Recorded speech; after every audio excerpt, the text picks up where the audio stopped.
This week's episode of the Co-optional Podcast is proudly sponsored by Squarespace. Get 10% off your first order at squarespace.com/cooptional. Create your own professional-looking website with no prior knowledge required at squarespace.com/cooptional.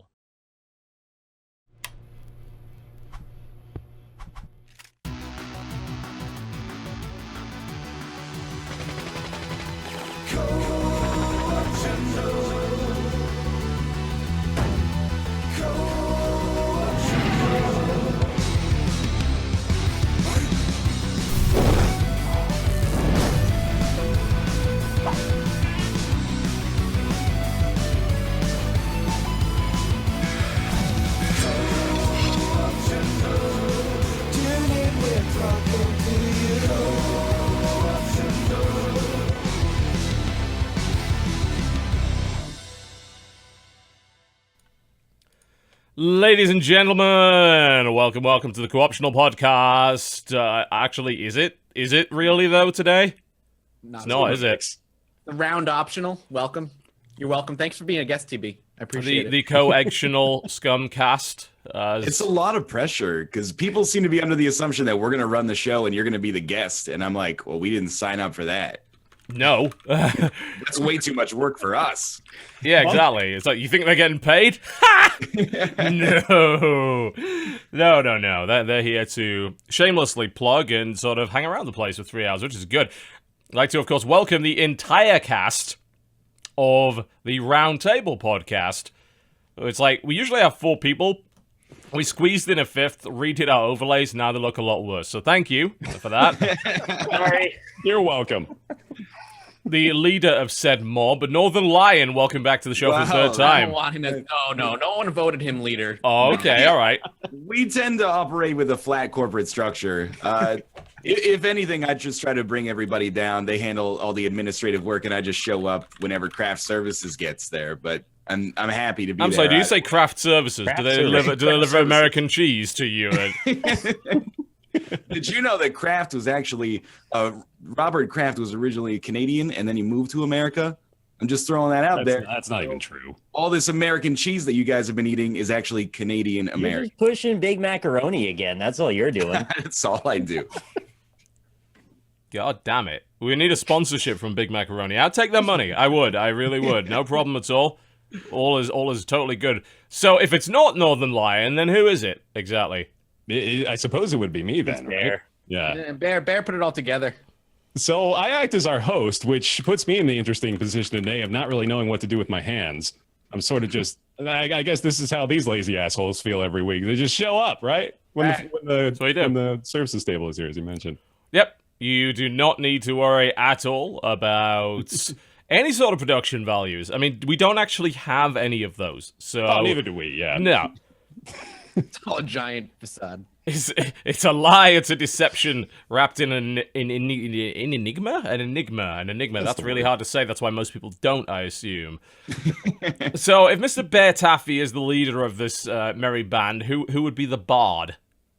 Oh, it's got to be Mathas. Damn it! No, I don't want to be the bard. Well, but Ryan's the one that sings every time. Yeah, Brian sings. True. Yeah. Brian sings. He's the one that is the bard. Ryan's the bard. Okay. What are other D&D classes? Because I'm struggling right here. Warrior? I don't know. No. First of all, it's fighter. Sorry. Of course, the bard would correct you on that. Bardic knowledge, baby. 3.0. He knows what he's talking about. So what class is Mathas, then? If he's not the bard, what could he Answer possibly that be? You Level can't? 1 slime. Is slime a class? No, when Mathas is playing, it is, yeah. Okay. Chaos demon. Like that. I mean, I'm not sure if I 100% want to trust that as a party member, honestly.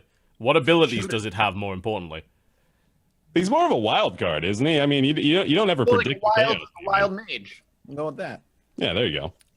That'll work. I'm going to stand well back, I think. Why don't you introduce yourself, Mattis, instead of relying on testimonials? Other people. Yo, hold up. You're just asking what class I am. Hey, what's up? I'm Mathas. Thanks for having me. The end. Done. Yeah. Great. Good work on the self-promotion there. Excellent. Thanks, I appreciate it. RockLeeSmile, welcome to the Hi. show. A man who you. is not a rock, as it turns out. Not right now. I'm working on it. I've been sort of getting compressed into a tiny diamond over the last 20 years, but I'm working on it. So what you're telling me is you're really dense. I am very dense indeed. Yes. Zinger. Thank you very much for having There me. you know, of course. But also welcome. arbitrarily valuable. True.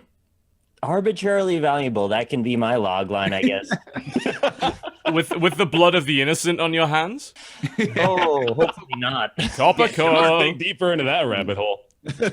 Well, the problem is they did dig a little too deep, I think. They unleashed the Balrog, apparently. Put me back. Yeah. Nothing worse than that.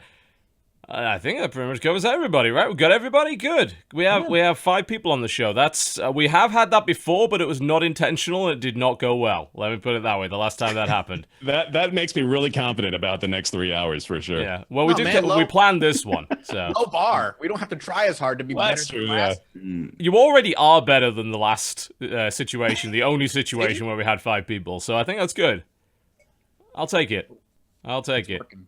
Welcome to the Croftsville Podcast. We do occasionally talk about video games. Of course, we're joined today by the entire cast of the Roundtable Podcast, who also occasionally talk about video games and other things. So I would truly expect derailing to happen. That is not only expected, but encouraged, actually. So, you know, it's all good. That is all good.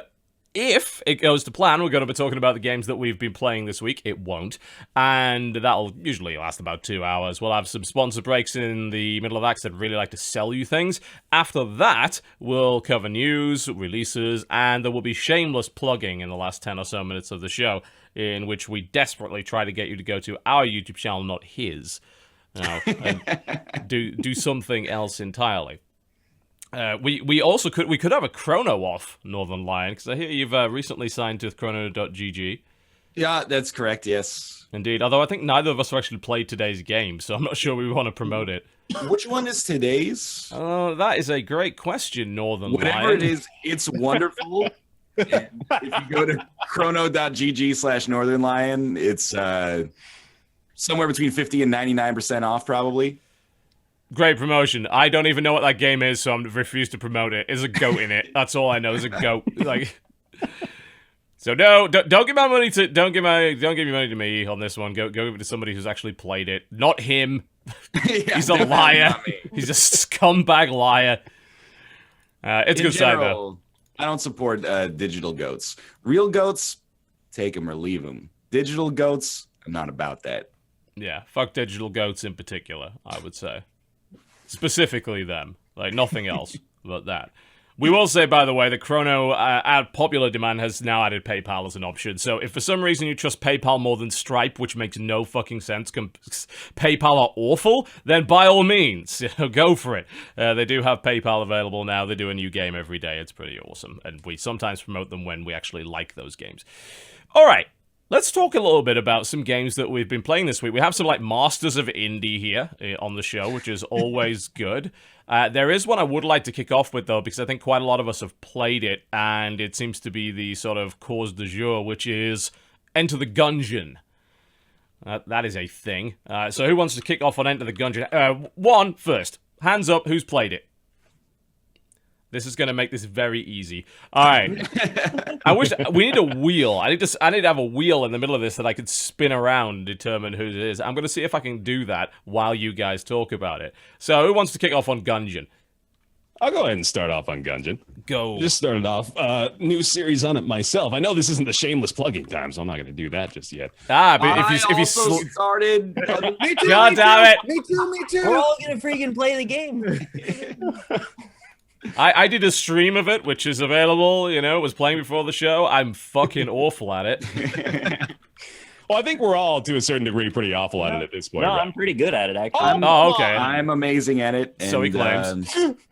I've already flawlessed it, so there's no need to watch anybody else's content. Here comes Bear just lobbing this over the plate. Hey, you guys all suck at it too, right? I'm not alone. No way, you're not the only one that's terrible. Everybody pees their pants when they're scared, right? So Enter the Gungeon has most colloquially been identified as a mix between Nuclear Throne and The Binding of Isaac, which I think is pretty appropriate. That's fair. The most appealing part to it is the sheer amount of guns that can be acquired, and there's such a variety in the guns too. There's a gun that shoots icicles. There's a gun that just you got your machine guns, your AK-47s, your snipers, your shotguns, all that stuff. But then you've just got like an insane amount of variety in those weapons. There's a weapon that shoots bees, which I'm really looking forward to. There's a weapon that shoots Welcome to the fish, swarm. and it makes the floor wet as well when the fish land, which I like a lot. It's so- And the classic T-shirt cannon is in there as well. Oh my god, There's yes. an anvil cannon too. You gotta stop. I'm already too excited. Yeah. There's a gun based on everybody's second favorite Edmund McMillan game. And I'm not talking about time. Binding of Isaac. So Binding of Eugenics, Isaac, too. then. You know, the kind of thing that only idiots play, right? No comment. It's so there is a meat gun, I believe. The meat boy gun. There's Yeah. a super meat gun. Of yeah. course there is. It has Well, I more think weapons than Nuclear Throne, right? I think I saw that it did have significantly more. Nuclear Throne has like 109 weapons. I think it's just and got like then- 200 and like 300 items or something along those lines. Yeah, I believe That's so. correct. Yeah, that sounds right. It's really, really good. I think the difference between this and I played, I may not have played as much Isaac as like Ryan, clearly, but I've played a lot. Is that it's way more. Your success is way more dependent on your skill rather than the items you end up picking up. Granted, the guns can help a lot, but if you're not dodge rolling properly, if you're not just dodging in general properly, it's a lot harder to win than if, say, in Isaac, you could be having a really tough run and then you get an amazing item that just carries you for the rest of the game. Like, that's a pretty big difference between the two, which has kind of put a stopgap on me getting past like level 3 right now because I'm just not good enough. It's hard. It is a very difficult game, and a lot of people are saying that. But it is nice because that difficulty feels less artificial, I feel, than something like Isaac. It's not really based so much on items. It is based on, you can dodge pretty much everything. And if you get into a really tough situation, you have something called a blank, which is basically a smart bomb that wipes the screen of all bullets. So you've got that, and the dodge, I think the first half of the dodge, you have iframes, so you are invincible, so you can roll through anything, in theory, as long as you are good enough to do that. And the part of the appeal to the difficulty too is the fact that the dungeons themselves are procedurally generated, but every individual room is handmade. So they're meticulously made in order to provide you with an ideal circumstance to be able to dodge and evade all the enemies that you're presented with. So it's not just, randomization that's coming around to fuck you. It's an actual design that is, inherently difficult, which is really impressive. Yeah. Also worth noting, incidentally, those of you that care about that sort of thing, and you should, this game actually does run at 60 frames per second as opposed to NorthernLion runs at 30. Whoa, hey now. Just saying. I'm still a programming novice, but that's kind of God still damn punching it. down a little bit. Nuclear Throne runs at 30, and apparently on PlayStation 4 runs below that. It's uncapped frame rate for Gungeon, and that feels great because you are timing your dodges, so you really want those extra frames. Yeah. So I had a problem, and maybe we'll get into this later, with Hyperlight Drifter being just clumsy, slow, treacly bollocks. Is how I would describe that game because of its 30 FPS lock. Gungeon does not have that problem. I was going to say, go ahead. No, I was say Hyperlight Drifter. I was going to bring up just as a game that I'm surprised was capped at 30 when I was playing it. I was kind of weirded out by it. It's a game maker thing. Like basically with game maker. Okay, I didn't know yeah, so it's not that game maker can't do 60. It absolutely can. It's just you've got to start the project with that frame rate in mind. Like you've got to you pick either like 30 or 60 basically through that engine. And if you go back later and want to change it, it takes a shitload of work. So I think Nuclear Throne had a similar problem. Was it Ronin, I think, was made in Game Maker. They actually managed to change that to 60, by the way, eventually. They actually put the work in. It looks like the Hyperlight devs have no intention of doing that, which is why I have no intention of playing that game anymore. Because it doesn't feel good. Gungeon, back to that topic, though. It's crunchy, it's tasty, it feels slick. Yummy. Yeah. I think one thing that it does that really... I mean, I like Nuclear Throne and Isaac, so unlike you guys, I'm not going to make any enemies on the show today. But, I don't care. Unlike Nuclear Throne, it kind of has a set endpoint where Nuclear Throne, once you got to a certain level of skill, competency, you just loop a couple of times, and then eventually you still die. Yeah. Even though it's a little conceptual, I like the idea that in Gungeon, you can actually like win a run like you can in Isaac or Spelunky, and then start a new one instead of just like, well, I looped once and now I'm going to keep. Well, I think in Nuclear Throne that's sort of expected as the win condition, though, right? It's well, not. To a point, at low and medium skill levels, like beating the boss and then looping is kind of an accomplishment. But once you get into like really, really high tier Nuclear Throne players, you're just expected to keep it going, right? Yeah, loop like 3 or 4 times or something like that. Mm-hmm. Yeah, I like ending a run too. I'm not 100% convinced on this whole endless nonsense. I like to put a full stop at the end of my run. It's punctuation, and then it's like start a new run, you reset everything, you go again. I think there's a strength in that. An endless option is fine, but for me, having the opportunity to play a game basically infinitely and looping over and over and over again, there's gonna be a point where I just get bored. Yeah, I don't want to play anymore. I like you said, having that end piece and just being like, I won. Like, I played well, I won the game, it's over. I can start a new one if I want. I just don't want to keep going forever and ever. I will get bored. I feel like separating it out like that and then having it be endless, it sort of puts less of a discrete like emphasis on the individual levels and enemies. It all starts to blend together after you've done it enough times. Whereas if you have individual levels that you actually really care about and feel separate, it feels like it's actually really meaningfully separating the game into parts. And I like that. With Nuclear Throne, too, I mean, it is worth mentioning that it doesn't really change the game so much when you loop. It is really just piling more and more enemies into a smaller space, which doesn't add that much to the game. It's more of just like an artificial extension. Mm. Yeah, that's true. Like the XCOM 2 final mission, just overwhelm me with that. Oh, God. I was thinking about that. They literally created a mission that no computer on Earth could run well. It was that was ridiculous. When I beat the game before I did my kind of critique of it when it came out, I did mention that. It's just like, look, the final mission is not only a stupid difficulty spike out of fucking nowhere, but it's so huge that it runs terribly regardless of what system you're playing it on, which thankfully if you're a turn-based game doesn't make a huge amount of difference, but you fucking feel it. There's no doubt about that. And if you're running a lower-end machine, it might just like chug to single frames, in which case you are definitely feeling it. Somebody told me that for the XCOM 2 final mission, and I experienced this myself, but I kind of just thought it was an artifact of it not running well. If there's more than like 10 enemies on the screen, only 6 of them on the enemy turn get to move. I heard that was on the difficulty we were playing on, and that the higher difficulty, more enemies will take more actions. Just yet another reason that I'm kind of at the point where I'm like, I still think that mission could use a little tweaking. It's like, what's the point of there being 30 enemies on the screen if only 6 of them are moving anyway? Like, anyway, but we've been over this. Yeah, 100 times. Yeah, I did notice some AI issues about that mission. Yeah, it's a shame because it definitely tanks what was a great game up to that point. Although at least it is only one mission, but I love the rest of the game. I think it's spot on, but the performance is bollocks, absolute bollocks for no real reason. Have any of you played Gungeon in co-op yet? Because it is local only, but I mean, if you have friends, that's helpful. Yes. But also more to the point, a wife. Yeah, or a wife that can tolerate it. Yeah, I think it's possible. So there's this NVIDIA game stream thing that's been around since last year that I think it only works with certain games, but you are able to basically let somebody kind of dial into your computer, take a controller, and stream the game to them while playing as the second dude. Has anyone actually tried that? I've been very curious to try it. I haven't gotten around to it yet, but I have a feeling if anybody would, it would probably me and Ryan would give it a shot at some point if I can convince him to. Yeah, I don't see why not. I mean, I played the local co-op. It's really fun. I'm trying to remember the mechanics of it because every game does it a little differently. But I believe that the second player plays as like the wizard character, which is they're only available in co-op. And they start with a Nerf gun, which is like not very good, but it's at least decent.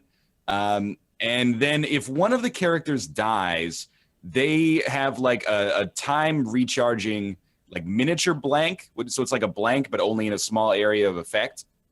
And they come back after you kill the boss of a floor, I think. Okay. So if you lose one, they're not dead for like 15 minutes. After you kill the boss, they come back with full HP, actually. So that's a neat little mechanic. So you're telling me while they're dead, they can actually defend the other dude with a small little blank thing, right? Yeah, and you can maybe use it like once every 30 seconds or something like that. So it's not insignificant, especially considering you only get 2 blanks for the entire floor most of the time anyway.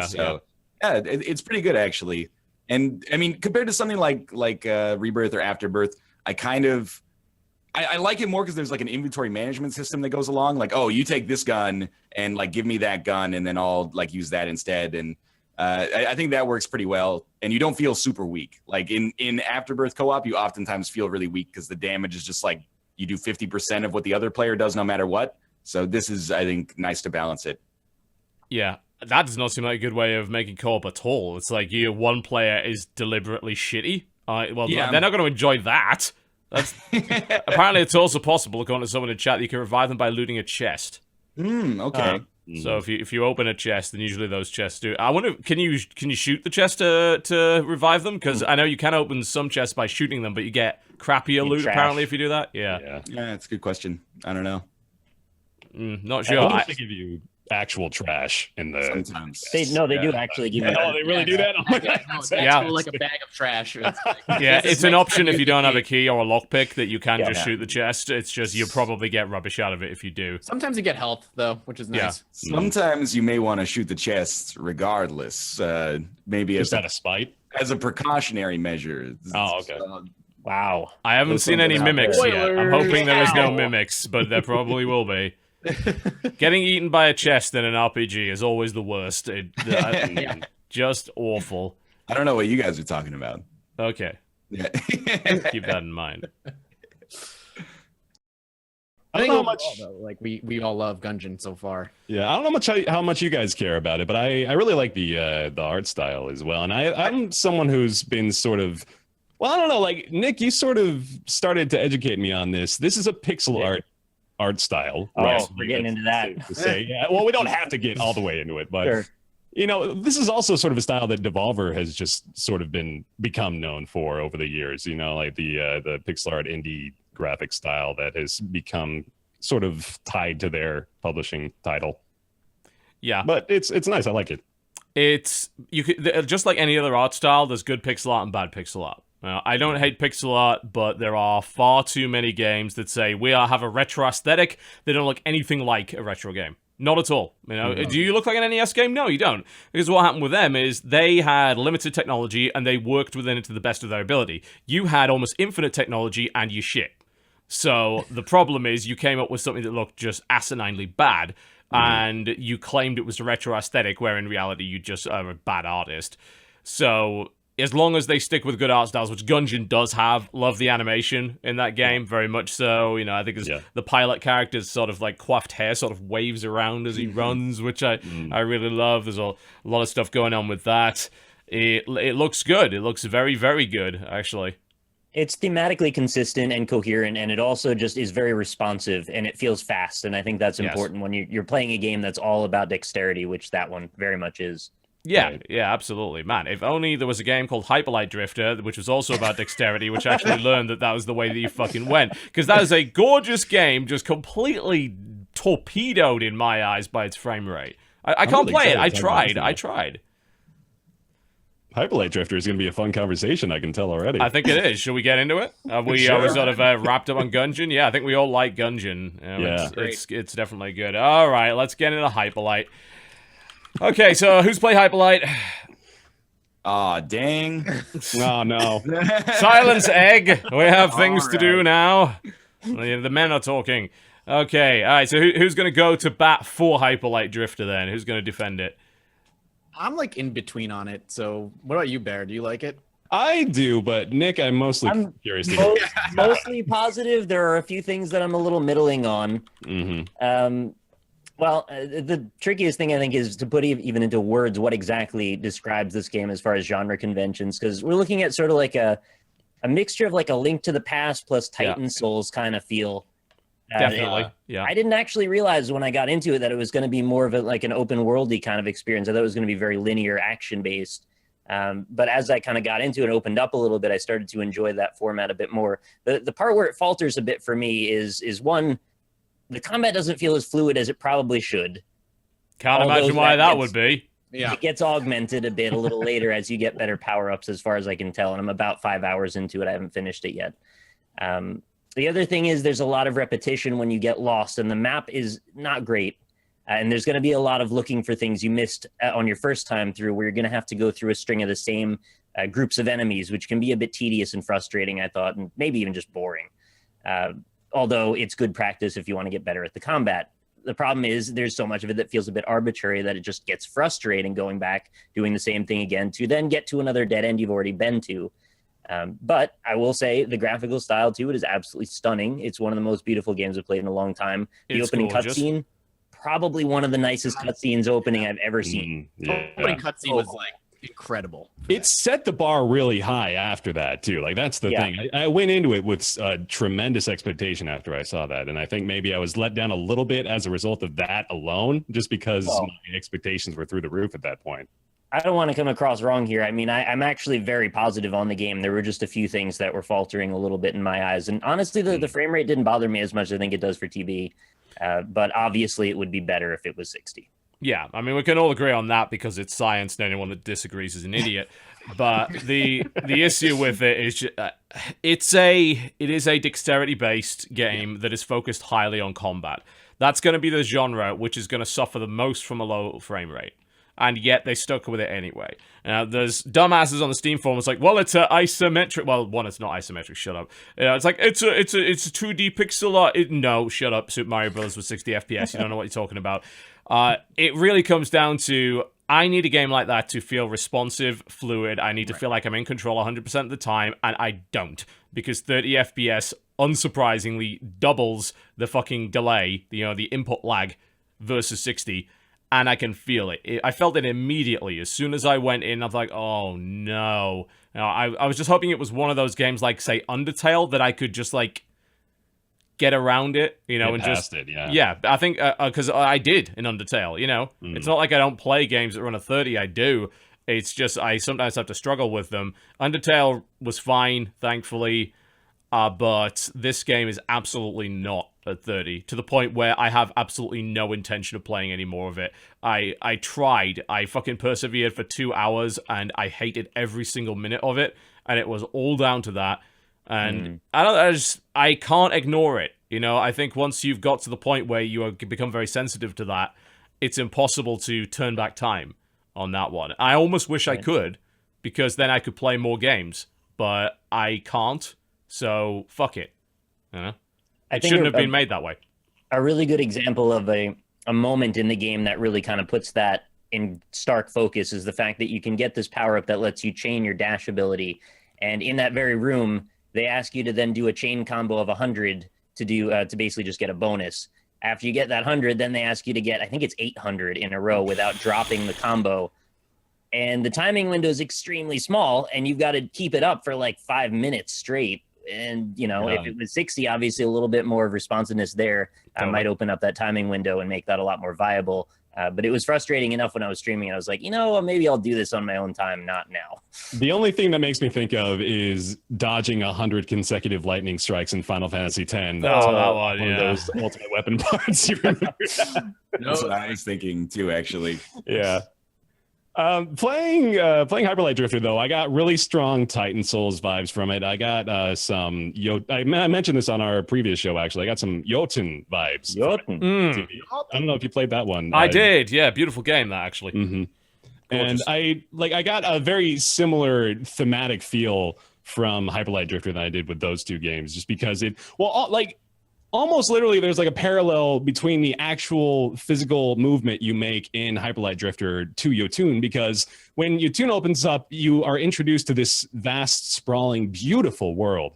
And Hyperlight Drifter does almost literally the same thing, like to the degree to where it moves you out onto a platform that overlooks the entire valley. And you're like, oh, wow, cool, this is great. Not to I'm not knocking Hyperlight Drifter for stealing or anything like that. It's interesting that there's the parallel there. But Titan Souls gameplay-wise, I think there's a much more apt comparison to be made. I think Titan Souls, it didn't nearly have to rely on as much technical prowess in the player as Hyperlight Drifter does. And again, unfortunately, there's the technical aspects that sort of befuddle that. But Titan Souls had the luxury of you only having to hit the enemy once, and that was like the entire shtick. So Titan Souls didn't have to have the tightest controls. It didn't have to have the best handles. But Hyperlight Drifter sort of does, and that is a little bit of where it falls short. It tries for like almost a Devil May Cry style approach to the melee versus gunplay type thing, and that's where it falters a bit. Yeah, Right. if you play DMC at 30 FPS, it's very, very noticeable that it's running like that, which is why I know a lot of people didn't like the latest one, but it ran at like 300 frames per second for me, and it felt smooth as fucking butter, and it was really, really good like that. It's just an aspect of games that I feel annoyed when people ignore it. As long as they acknowledge it, but they say, you know what, I can tolerate that anyway, I got no problem with it. That's cool. Whatever. If you can tolerate it, that's great. But it's when people say it doesn't matter, then I want to push them down a well. Because video games are not movies. Don't pull the 24 fucking frames per second argument on me for fucking movies. They're not movies, they're not books, they're not television shows, they're played. That means that a key aspect of it is the interface between you and the program. The interface between you and the program is being interfered with by a low frame rate. That's science. You can't fucking argue with that. It does objectively worse, always, all the time, without exception. So, if you make a game that runs at 30, I'm probably going to fucking hate it. And it disappoints me more because I backed this game on Kickstarter and I was excited for it. And I just thought, you've had 3 years to develop this. How were you so stupid as to start in 30? How did you think that was an okay thing? Yeah, that's weird. I don't Especially know. with how heavy of a focus there is on the, the technical On the gameplay combat, aspects of it. Yeah. On technical, timing-based dexterity, frame-accurate combat. It's like starting to make a fighting game at 30. You would never do that. Because that would be idiotic. Because it's very important.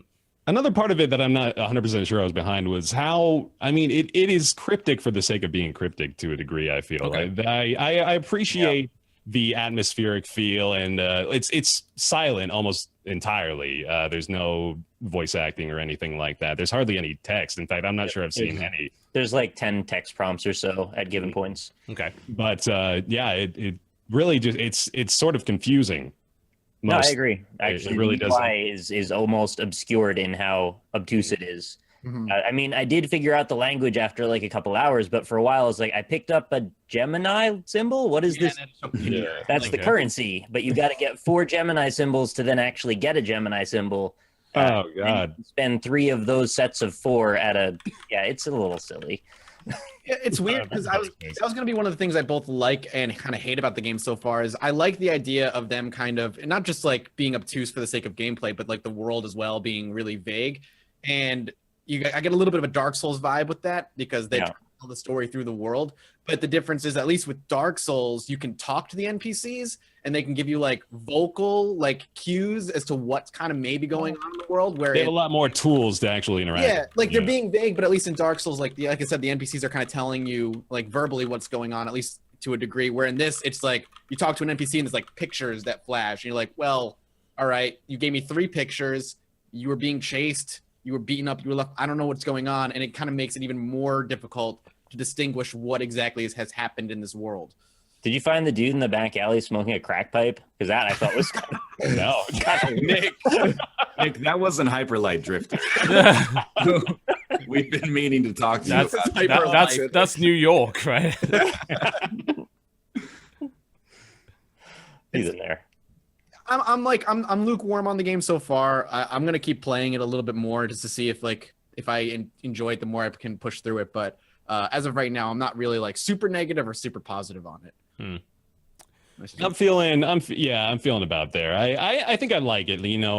I wanted it to be better, but I think I had pretty damn high expectations. I've had really high expectations of this game probably since I played it at PAX East 2014. So it's been a long time coming, and I think I maybe set the bar a little too high. I'm quite enthusiastic about finishing it. Actually, I intend to as soon as possible. Despite the gripes I brought up, I still mostly like it. Cool.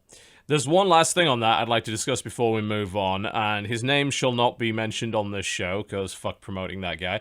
But somebody in games media, oh god, decided to write an article about Hyperlight Drifter that said because it was difficult, the game was exclusionary. Yeah. So, apparently, because he literally claimed the game does not want me to play it anymore, and that it was excluding people because it was hard. Does he feel the same? Whoever this is feel the same way about like Dark Souls and stuff? Evidently not, because I'm pretty sure he jerked himself off silly over that game. But Be recovering for a while.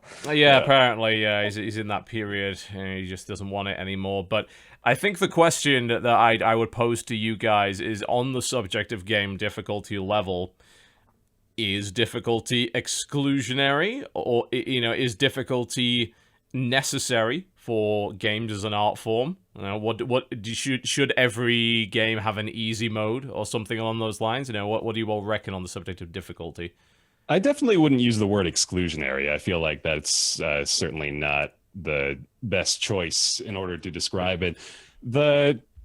Well, I was just reading the Spelunky book, actually, and Derek, you had a section in this book where he was talking about the game's difficulty, and he said that he's not really a big fan of difficulty modes in games. He feels like those, and this is probably an opinion I pretty much echo, he feels that they sort of, like, for the most part, difficulty modes tend to really just add more enemies, make damage, or it makes enemies damage you more, it gives you less health, those sorts of things that really just aren't exactly the most impressive as far as means by which to change the way the game is played. It's really just adding quantity or just making things harder by way of the most literal definition of it.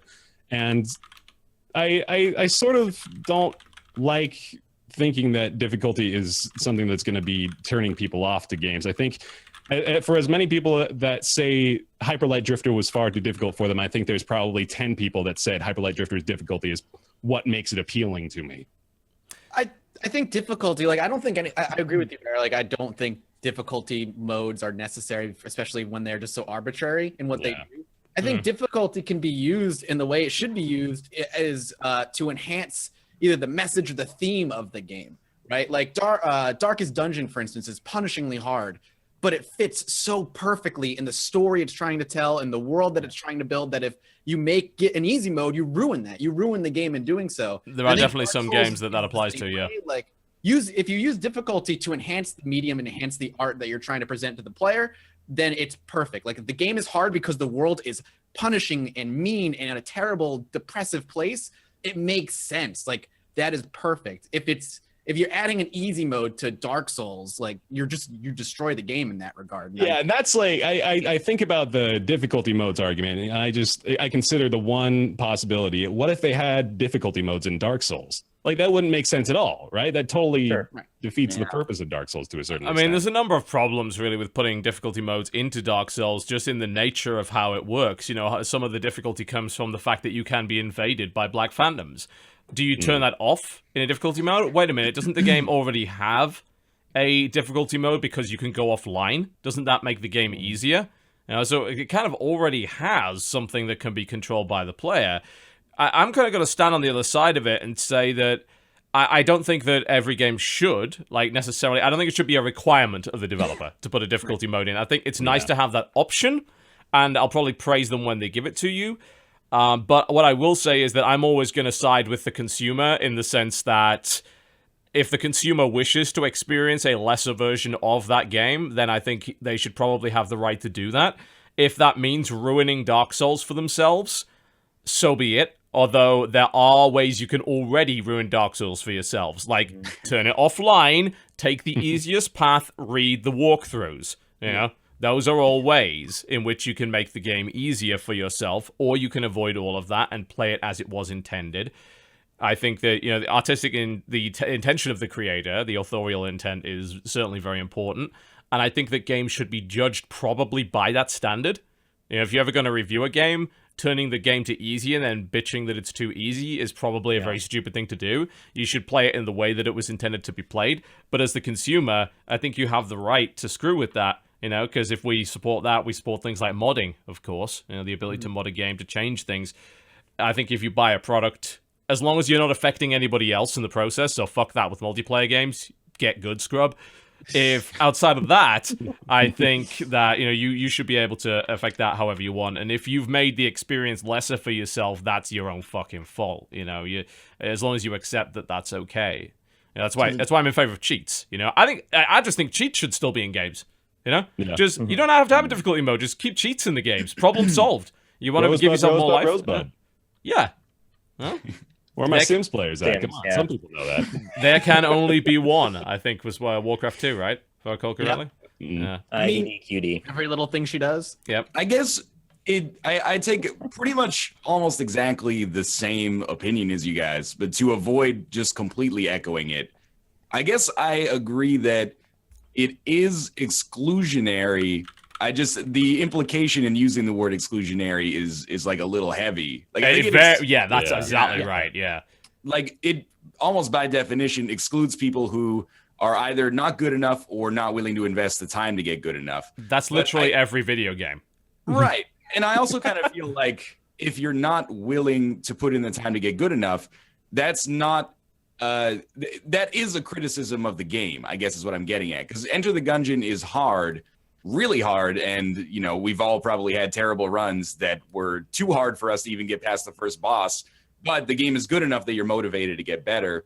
Like if a game is so hard that you're not even motivated to kind of overcome it, maybe that's more of a criticism of the game on a mechanics level or a different level like tone or atmosphere even than it is the game's difficulty itself.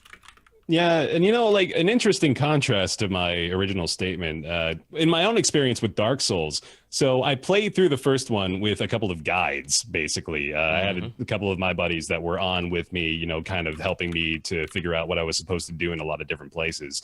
And I didn't have that in Dark Souls 2, which I beat Dark Souls 1. When I played Dark Souls 2 solo, I sort of was turned off to it because I was like, I'm having a little fun, but this is just kicking my ass over and over. And I've had a similar issue. Yeah.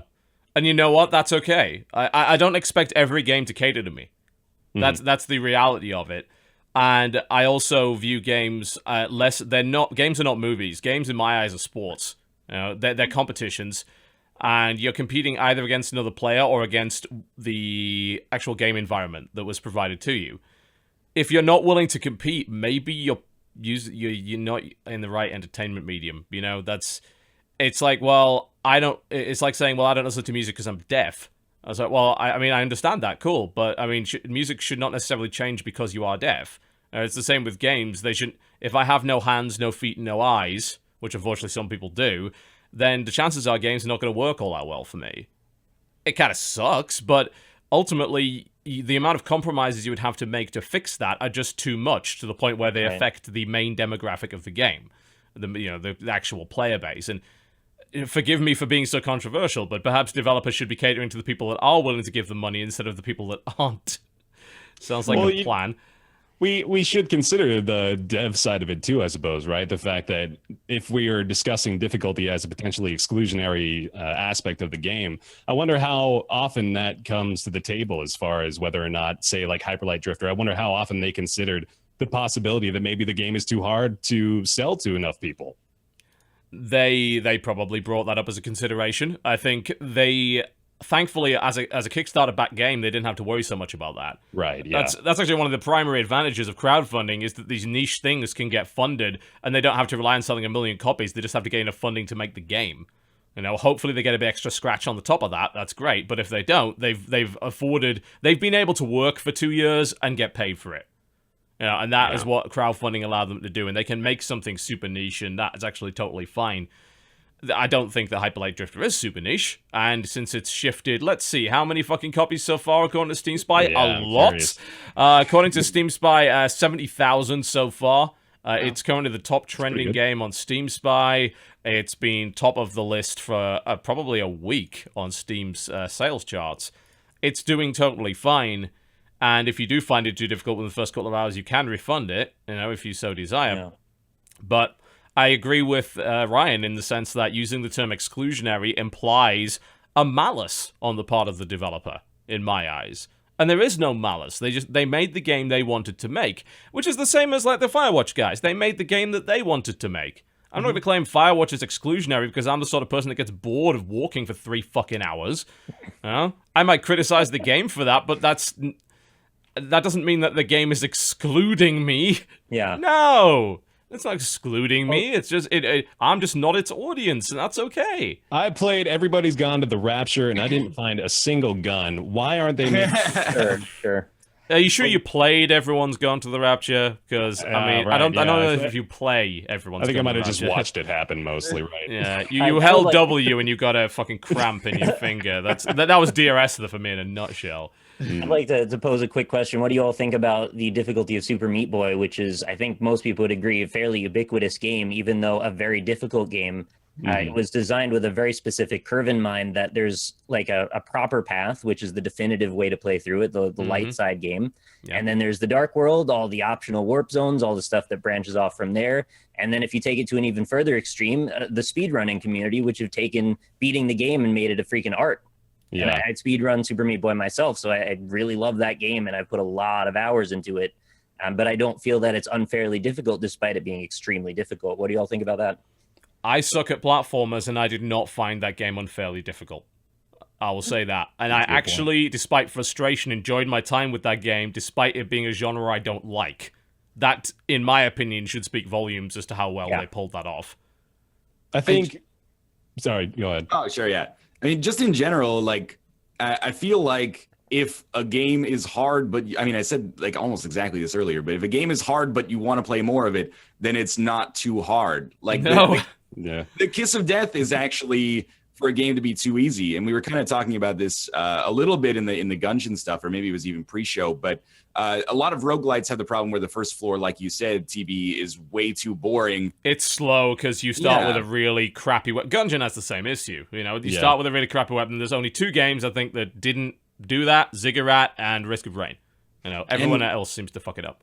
I play a lot of those games, and so much of the time I'm just like, this is like decent from a mechanic standpoint, but it's too easy that I don't feel like I want to play more of it, which is not like a hardcore gamer sentiment. It's just like, if there's no risk of me dying, then I have to put in 45 minutes to even get to the point where things start to get interesting on a run. And I feel like being too easy is way more damning because there's not much you can do about it. But if a game is hard, but you want to play more of it, then it's actually, I guess, properly balanced. It's hard to say without being on a case-by-case basis, but like when something is too hard, I tend to take that more as an implication that it's just not very fun, even more so than it being frustrating.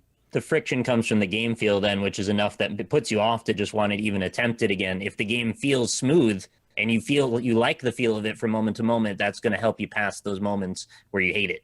Yeah. Right. I was gonna say, like, Super Meat Boy, considering that game, I have to think first about the fact that it's so mechanically sound. The controls are so tight in Super Meat Boy that it like the difficulty conversation, I think, has to change to a certain extent when you consider that.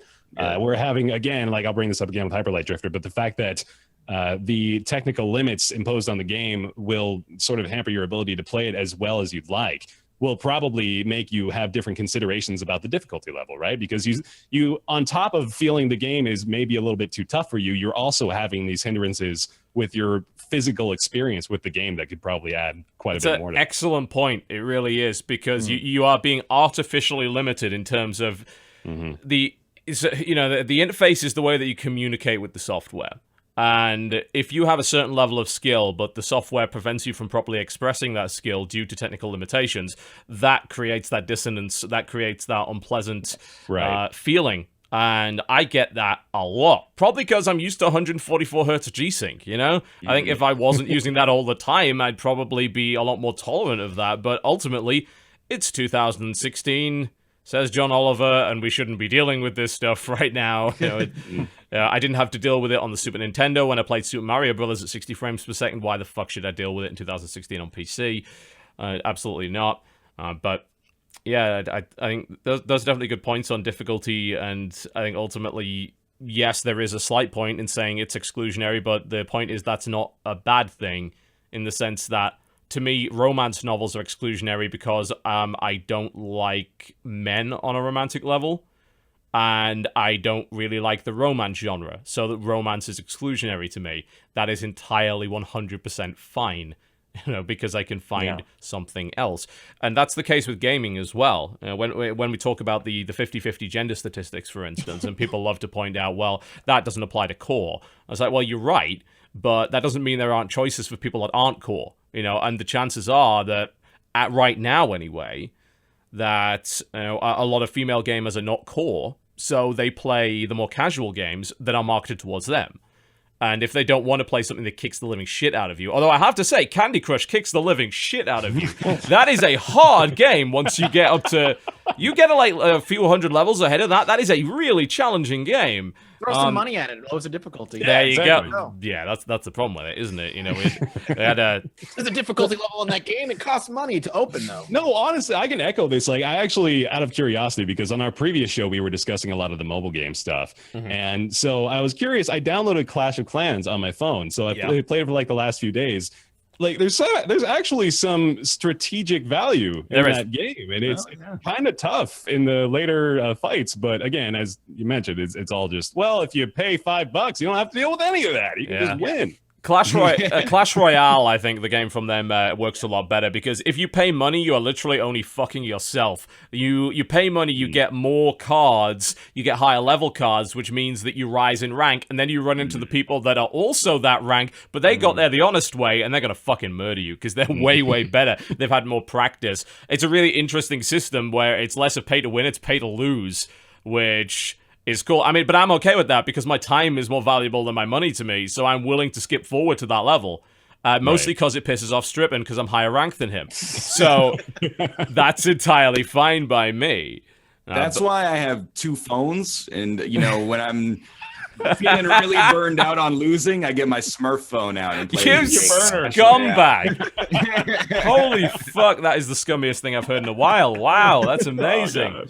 That's an extra level of scum. You call it Scum 2 Redemption. That's unbelievable. The scummining. Indeed, the scummining. Add Add reckoning to the end of everything. Yeah, they really muddy the waters as far as difficulty balancing goes. So we were talking about having a definitive version of the game and then maybe like an augmented easy version or something like this. And at this point, if you're dealing with the preferential developer designed experience, and then you go to I can pay to modify that as I see fit, that really makes that a very confusing way to describe the game. Yes, I think so, because then you have issues with reviews and critiques, and people grab one version, they don't know what version they got, and then they're disappointed by it. That's probably why most people aren't really willing to go that far. But I think in most cases, this issue came out years ago, and it unfortunately was met with a lot of hostility from core gamers. This idea of a narrative mode, which is focused on kind of either removing or making the combat silly easy in order to just kind of get the story. I think we have that now. It's called Let's Play. You know, if you you could go and watch that on YouTube if you like. Don't give the secrets of our business away right now, man. That's how we make our money. I'm actually like pretty pro. Well, I mean, like I really liked Firewatch, and I played Adrift this week, and I thought it was like decent. But how I do want to play on VR. I got to admit. That's what I was saying in my video. I was like, in VR, this probably feels a lot better. But how sweet would it be if quote unquote walking simulators had like a quote unquote core gamer mode that just added like enemies and a pistol. Or puzzles or something. Yeah. And you're like, well, we made this to be experienced for the story, but if you're one of those people... You're one of those guys. You're one of those misogynerds, then you gotta get one of these, you know. You're talking about like in Firewatch, you find the 2 girls just camping and you see them out in the lake, and then all of a sudden a fucking water Hydra demon shows up. And that shit just crazy. And then the boss name shows up in Japanese with an English translation. You get a sword and you kill it, and then you learn a little bit about what it means to be an adult male in the 1980s. Sure, yeah. What are you peeping on us? Like, no, I'm killing the Hydra demon. Fuck. Shouldn't it be obvious to you? You know, I have a Buster sword. What the fuck do you think I was doing? The narrative that your character's constantly just high on some drug, though. Oh yeah, yeah. So he sees the Hydra demon. You know, when it's really just 2 girls misbehaving. It's his inner demons. It's his inner demons. Yeah, there you go. We got a story going right now. We found meaning and art in violence. It's turning into Metal Gear. You know what's really interesting about the point you just made? I think it's really, really hard to add a core gamer mode to a kind of walking simulator than it is to add a walking simulator mode to a core game. You know, stripping out the combat from a game and just having the walking and the cutscenes is actually not that difficult. Especially if you just completely cut experience out of the equation. Like, why would you need XP if there's no combat, right? So you can just kill the leveling system entirely, kill the gear system entirely. So you could take away, but adding is really fucking hard, because literally, as you mentioned, if you did add a Hydra Demon and a pistol to Firewatch, you're probably fucking ruined Firewatch. Yeah, Well, I don't think there's a way to really Bear. integrate Ruin that. it, right? Yeah. Ruined it. It's what we call it. We call it shitlord mode. It's actually fantastic, I was going to make a joke earlier. How often do you think the visual novel crew is getting together to discuss difficulty levels in visual novels? That shit just gets out of hand, I think. Interesting, yeah. I mean, because obviously you've got visual novel is a weird genre because there are visual novels where there is literally no level of challenge at all. Mm-hmm. And then there are visual novels like Danganronpa. That's why I'm playing that right now. Actually. This guy. Which is actually quite popular, and yes, you can lose, you can fuck up, and that's part of what makes it good. It's why I liked Ace Attorney. I would not have played Ace Attorney if it were not possible to lose in the fucking trial sequences. I wouldn't have played it, because, to me, that is what makes the game really good, and it provides that challenge, and the storytelling up to that point is what taught you enough to be able to do those sequences, because you had to pay attention.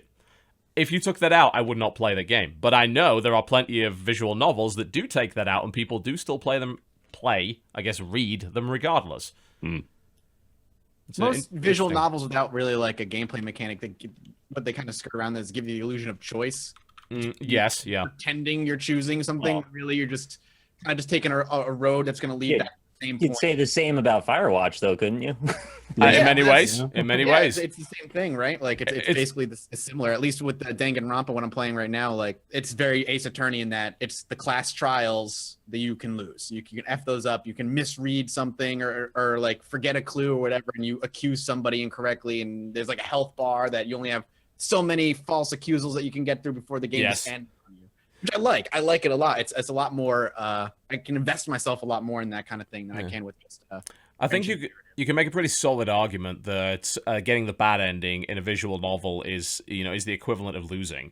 And I think that's where you get your sort of implied failure state from. It's less of a game over and more of a you got a suboptimal outcome because you weren't paying attention. But even then, there are visual novels that literally have no choices at all or have illusions of choices, as you mentioned. And they're all whacked into the same genre, and I think that might actually be a problem. I think that there needs to be a distinction between those ones that really have no level of challenge to them at all and those that do. I think they're not the same genre. So we gotta create the core visual novel genre then. We do. We just got to come up with a sassy name for it. Yeah, that's the most important part. You guys handle the core stuff, and I'll do the visual novel stuff. And we'll meet back in 6 weeks. And we may even have to have like the core visual novels, the no challenge visual novels, and then like the how to full boyfriend visual novels. We got to have like another the zany stuff. Yeah. Like the tank one that's out right now. People. The tank dating sim. Yeah. Jesus Christ. Yeah, Dodger played all of that because she is just the world's biggest shitlord. So she played that through. I'm ready for the next one. We could do like tree dating sim. Why not? Each girl represents a different tree. Why not? You gotta punch it to get resources out of it. Obviously. We're merging too many genres here, Bear. Yeah. I mean, we're merging domestic abuse with visual novel, which to me is just like maybe not okay. I thought we were doing a Mosa VN. Oh, yeah. Oh, dear God. All right, it is about time that we take a break and plug our sponsor because I love me some money and I don't like breaching contract. So we're going to do that, squarespace.com/cooptional. I did record you a brand new ad, which is probably even weirder than the last one. I think we're getting to the point where they will fire us.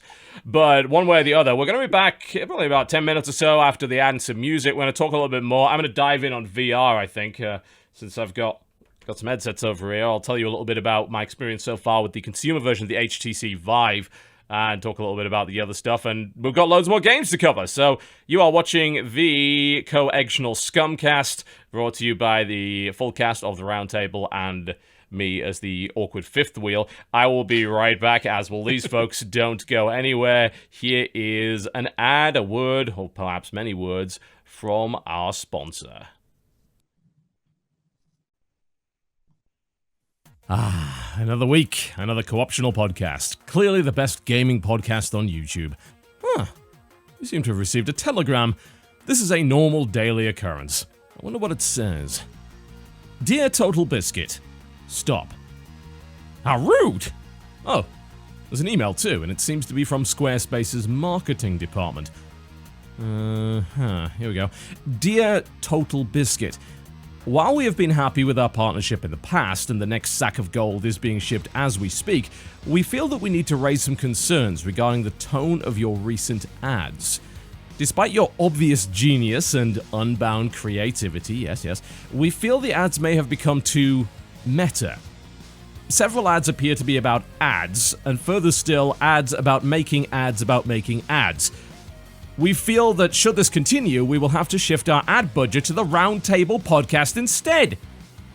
For while NorthernLion is obviously scum, his status as an egg means we won't have to withhold taxes or give him basic human rights. Fair point.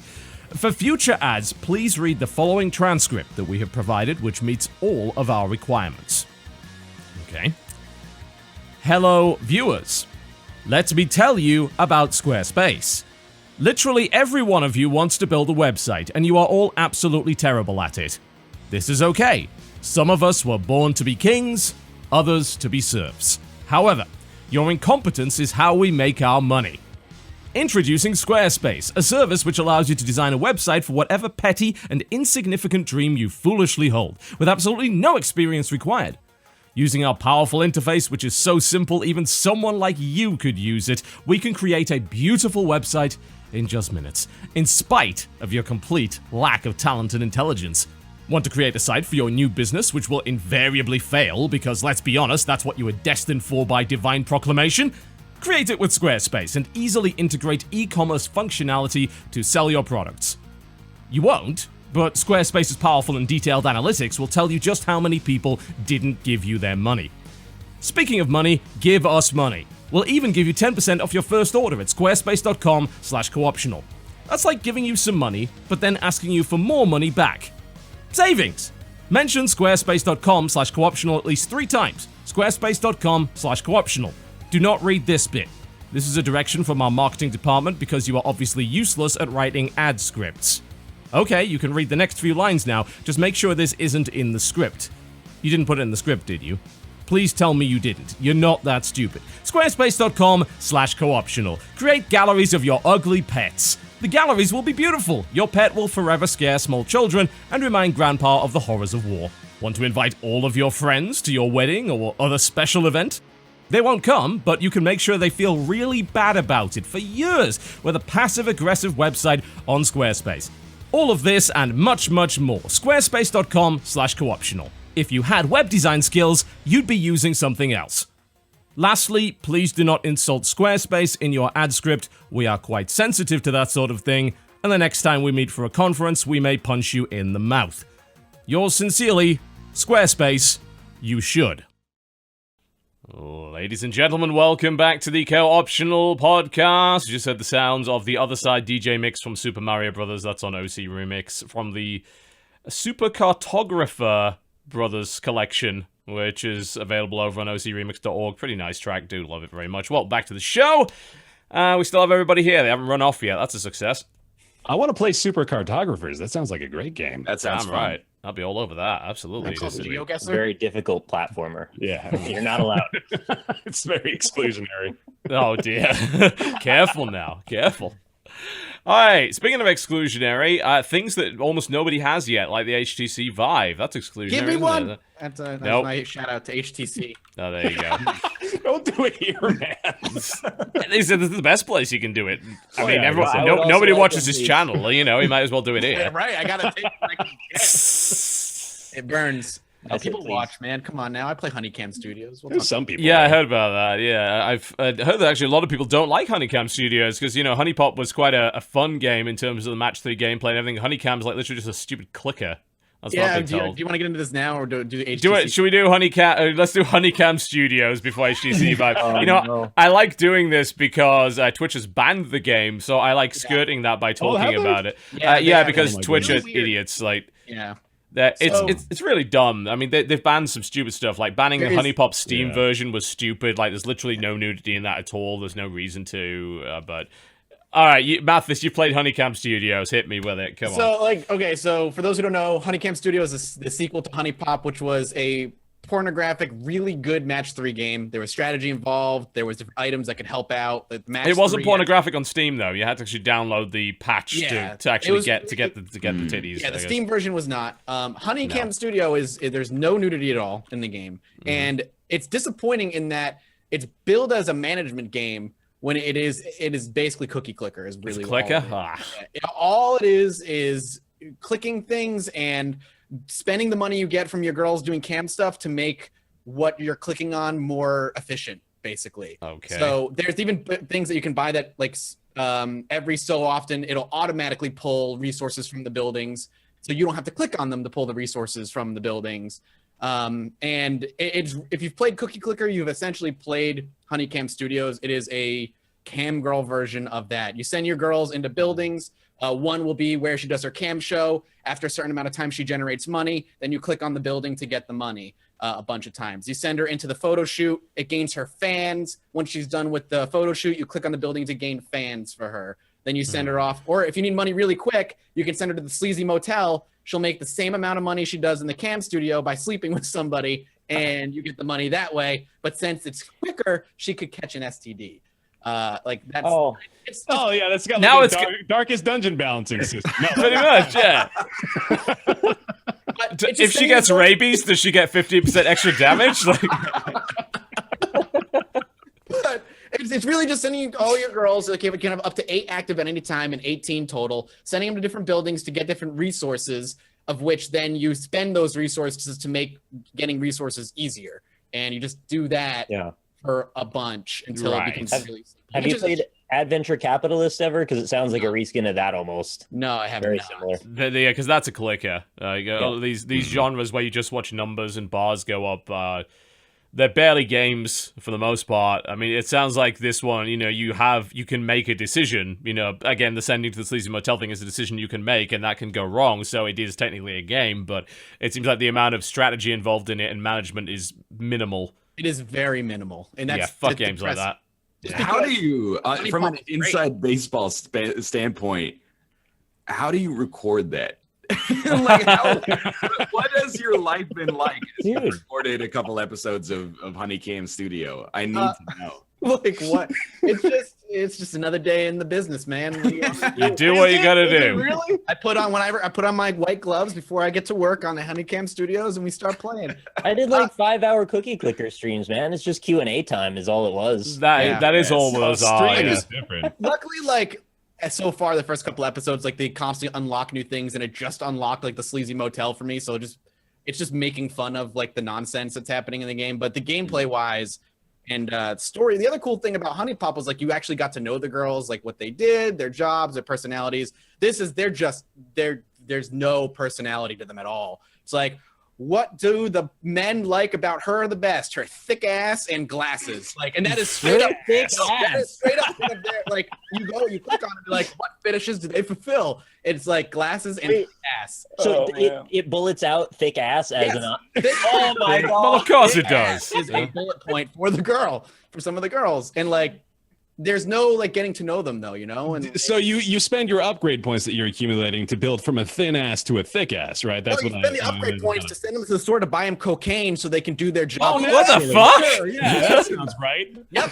It is an item you can buy. This is an entire parody, right? Like this is. It has gotta be like there's. Please God. Like Honey Pop was dirty. This is like different kind of dirty. I guess like horribly unethical, immoral, dirty. Like it's weird. It's like stuff like you can buy them cocaine to do so they can do their job doubly as fast, so you can make them. That's not how camming works. Like you I feel gross about this just hearing it. Listen, man, I'm doing a great job so far with my business. Just hope for all the girls, and they all do their thing. And you have to like constantly have to manage. So like the supplies you manage is the fans that you're gathering, money. Resolution of the webcam. True. Yeah, no, that's true. Yeah, 100%. Yes, buy a webcam. Yeah, of course. Make more money. Yeah. And then their personality traits and two other ones, which are just out of nowhere: booze and cigarettes. So that when they get stressed, they drink booze and smoke cigarettes, so they're not as stressed. Because healthy. if they get too stressed, they won't do any work, and you have to send them to the spa. That's It's probably why why Twitch banned it, not because of the nudity. They banned it because it's sleazy as hell. It's Yeah. it's a sleazy game. Yeah, but GTA 5's fine. Yeah, exactly. Come on. Come on. Really? Here's what I don't understand about this. Why cocaine when they could just as easily put heroin in, get them dependent on it, and then they'll just cam for longer? This is gross. Your overhead would get so much lower. No, and- TB made a valid point there, right? Like, you don't want them to be finishing faster. That's not the That point here. We're defeats the trying to point of the extort cam the exercise. Like, Yeah. if anything, you want to slow them down, give them some ketamine, you know? They're women of agency. They can choose whether or not to take that, you know? And there is weed in it as well. Like you can give them weed. There's just other drugs. That was just assumed at this point, right? I mean, Coke and well, weed. naturally. It's just really strange. It's just really strange. But again, all of that could be replaced with anything and make it a totally different clicker game if you Well, want. yeah, it really is. It literally is just it's a theme. That's all It's it a is. theme. Exactly. Mm-hmm. Complete It is just total a clicker, theme. which is a shame because Honey Pop, as crazy and hilarious as it was really well done. It was actually a fun game, you Yes, know. it was good. Outside of the stuff that there was some things that made me like go, "What the fuck?" like in that game. Yeah. But the actual gameplay, the core loop, was actually fun somehow, and the characters were at least interesting, if not well written. And Yes. yeah, I mean, it did what it did well, and this apparently sounds like it really doesn't. So. Yeah. So how has Huniecam Studio done compared to Honey Pop on the Steam charts? I'm curious. So that's a great question. I mean, Honey Pop sold really fucking well, if I recall correctly. And longevity too. Yeah, I mean, apparently it did over like I think that did over 1 million, didn't it? Oh my goodness! So Actually, no, it didn't. 824. 360,000 on Steam for Honey Pop, which is quite a lot. I don't know how much they sold outside of Steam because I think it was on Humble and it was also on GOG and a couple of other places. Huniecam. I'm on the page now. It's has got done terribly so far, Yeah. but bear in mind it's only been out like a day. Yeah, yesterday at launch. Yeah, so these numbers are probably not going to be right yet. I mean, right now it's claimed there's 820 copies or so sold. But again, the number's not going to be correct yet. It takes several weeks for Steam Spy to get even remotely accurate. So, how did it do on the Steam charts? Has anyone like seen on Steam's actual website where it is in the Steam charts at all? As far as like user reviews. Just the sales No, charts. like- It's number 10 on the sales charts. Like it's It's top 10. Yeah, it's under Hover Junkers, which is one of the VR games, actually, that we got in the review kit for Vive. And it's under the Steam controller Hyperlight Drifter. Enter the Gungeon is top, because of course it is. Is that actually out now? Or Yes, it's actually today. out now, yeah. Fair enough. Yeah, but apparently Huniecam Studios not worth your time, is the conclusion that we come to, by the sounds of it. Alright, well, let's move on to HTC Vive then, shall we? Because unfortunately I did promise this on Twitter, so I'm going to have to actually talk about it. That's not saying it's bad. It's just I had to rush it. So the Vive arrived right as I left, which was annoying. My parents were over for the week from England, so we took them down to Atlanta because we thought, hey, that'll be more fun than Charlotte, which is not. So it's like, hey, let's go to some kick-ass restaurants. Let's go see Cirque du Soleil. I think it's my 7th Cirque show now. It was fucking great. They always are. And we got the aquarium where there's a giant whale shark, which is the best. And there are dolphins that fucking jump around to AC/DC, which may also be the best. There are women riding dolphins. There are men riding dolphins. There are dolphins, thankfully, not getting a little bit randy, as dolphins have been known to do. But yeah, George Aquarium is amazing, by the way. If you've never been, fucking go. It's fucking amazing. But the Vive arrived right as we left, and then immediately as I came back, I got on a plane to go to Wrestlemania, which I regret thoroughly. It was fucking terrible. But had I not done that, I'd have had some more time with the Vive. But I got home last night, took a couple hours nap, and decided, look, you know what I'm going to do? And I set the Vive up, so I'm going to clean out my office, because you need space for this thing. So I managed to clean out the minimum space. When you set it up, you've got to get a certain amount of room, and then you take your controller, and during the setup process, you trace the outside of your space in the air. And that defines your play area. And the first couple of times I did it, it said, this is not big enough. I'm like, really? I thought I'd done the measurements, because it was 6.5 feet by 5.5 feet is the minimum, apparently. Which I thought, you know what, I've got that space. My office, unfortunately, has a slanted ceiling, so half the office is used for storage, and the other half, and I've got a built-in desk in the wall, so I've got kind of, the space is sort of cut in half. But I managed to set it up. Finally, I got the right space, only just. And after about an hour, because the setup process is a bit of a pain in the ass. You've got to take the two kind of laser boxes and mount them to the sides of the wall, and they've got to be at a 45-degree angle down. So they have to actually mount them too, right? You can't just... I mean, if you could somehow balance them in some way that they'll sort of point downwards and not fall over, you don't have to mount them. But there's a mounting kit that comes with it. It's really easy. And all I did was I slapped some double-sided tape on the back of the mounting kit because I didn't want to drill into the wall until I was 100% sure that they were positioned right, because I didn't know if I'd fuck it up. Put them up, and turned them on, and I noticed immediately a high-pitched motor whine, which does not stop. And they don't have a way to turn them off other than pulling the plugs out. That's a stupid oversight. Like, that's the first big oversight I saw with the system. I went on Amazon and bought the remote-controlled outlets. So I'm just going to plug them into that and then turn them off that way. Because you can hear the sound on a recording. You can clearly hear the sound. It's a high-pitched whine of the motor that I assume is either some kind of cooling or something to do with the way the lasers sort of move in a line. So that is irritating. But you get used to it pretty fast, thankfully. But on recordings, it's definitely going to show up. Set that up, did the whole thing, aligned everything, fairly easy to do.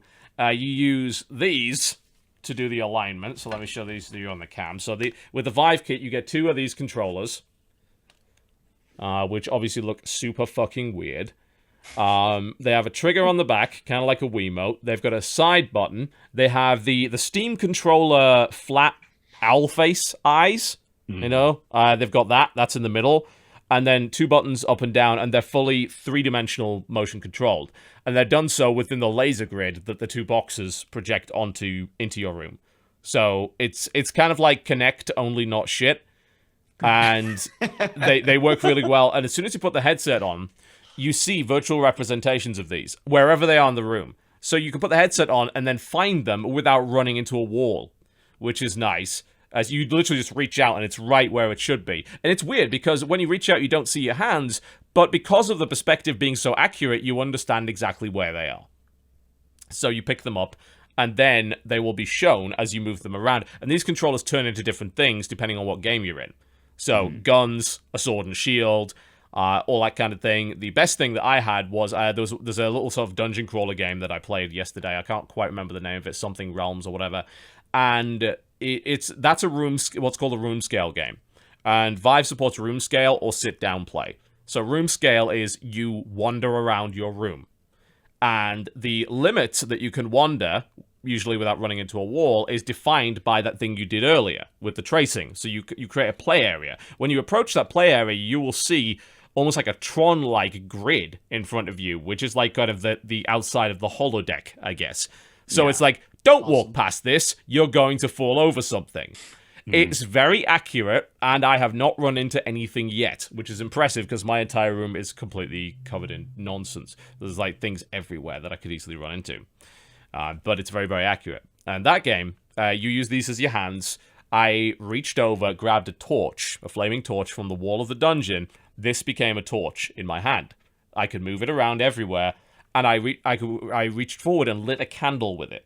And then another candle. Nice. And it was the best fucking thing I've ever done. Because I'm like, oh my god. Yeah, holy crap. Yeah, these controllers, in my opinion, are like the biggest advantage right now that Vive has over Oculus. I will admit, my Oculus arrived today. I haven't tried it yet. I don't know what the quality is versus the other. I'm going to test them both. But the controllers are a big fucking deal. They work really well in a lot of different genres. They work fucking well in shooters. So there's something called Space Pirate Trainer, which is one of the first release titles for Vive.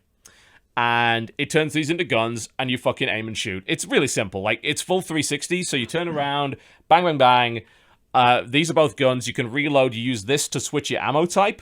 You can reload and put up a shield to block things. And they're accurate as fuck. They're like Wiimotes if Wiimotes were developed this year and with really advanced technology.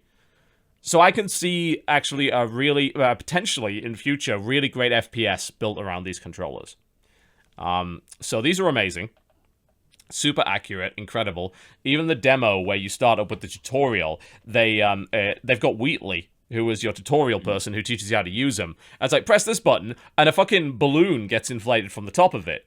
And you can hit it! You do the balloon, it starts flying up, you can fucking hit it, and you can create another one and bounce it off, and you create different colored balloons. Vibration, like feedback? When you hit Haptic it? feedback, yeah. Good. It's good, too. Like, I've never been a big fan of Rumble. I thought Rumble was kind of shit. Haptic feedback is a lot better. Obviously, it doesn't give you the full experience, but it feels... it's very accurate and very responsive. So it very much feels like... Yes, you've done something with your hand. What it was, you're not really 100% sure, but you did something, and it felt like you did something. There was some form of resistance, so some kind of tactile feedback when you did it. So we've made great strides from the tiny little motor spinning around in a circle really fast inside the controller, is what you're saying. Yeah. If you've used the Steam controller at all, you know kind of what the haptic feels like. I think it's a bit stronger in the Vive controllers, so it gives you a bit more of a kick. But outside of that, I think I need to play a game that has a sword and shield in it. I think there's one in my review pack. I'm just not sure which one it is because they give you like 30 games and just like, what the fuck is all this? But I think at least one of them has some combat in it with sword and shield. I think that should be pretty cool. But definitely the shooters are some of the strongest games. They're very, very basic. The launch lineup of Vive right now is pretty weak, I'd say. I think Oculus has a better lineup because it's got things like Eve Valkyrie right out of the gate, which is like a real game. Whereas a lot of these, they feel like tech demos. One of the coolest things you can play on it is called Tilt Brush, and it's not a game at all. You've probably seen the demo of Tilt Brush. Mm-hmm. You paint in the air with light and fire and stars. It is a very good therapeutic experience. I will say that. It's really, really cool. It is literally not a game, though. It's a really fun, colorful experience, which I think demonstrates the strength of the controllers.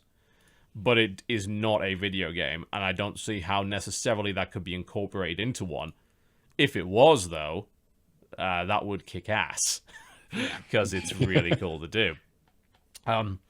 So the biggest problem I've got with the unit right now is, I don't know if this is my eyes, I've tried it with glasses and without. You can, despite some people's reports, use the Vive with glasses. You should not have giant fucking problem glasses. If you have problem glasses, stupid, huge, horn-rimmed things, then no, you're not going to be able to fit it on your face. Of course you're not. Your glasses are too big. Why are you doing this?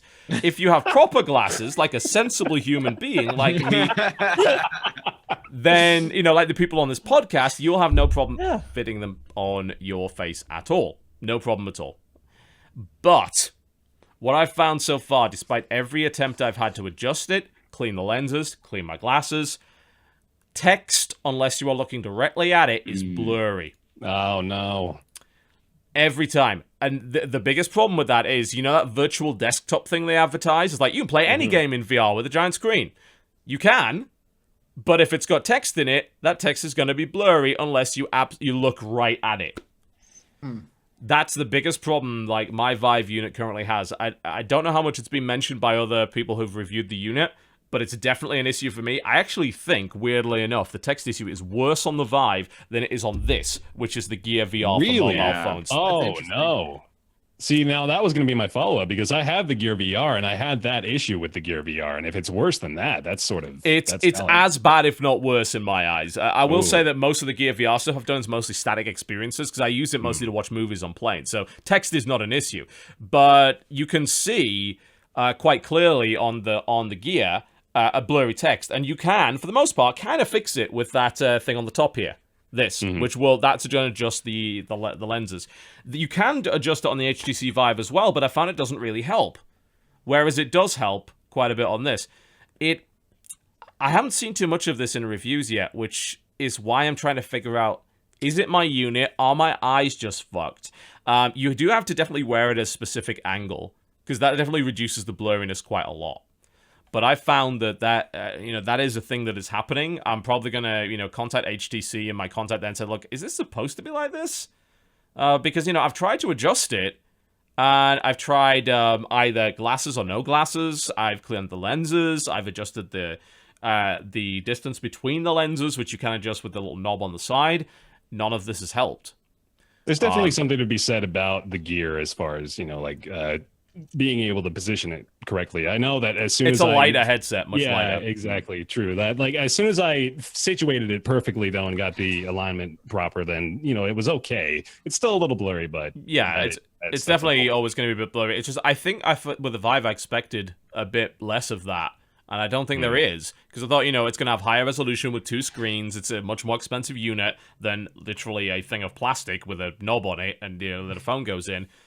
And yeah, on my unit anyway, it's not been that way. And actually, when I gave my wife the headset to play the Space Pirate thing, and the first thing she says it's a bit blurry, isn't it? So yeah, actually, I did notice this.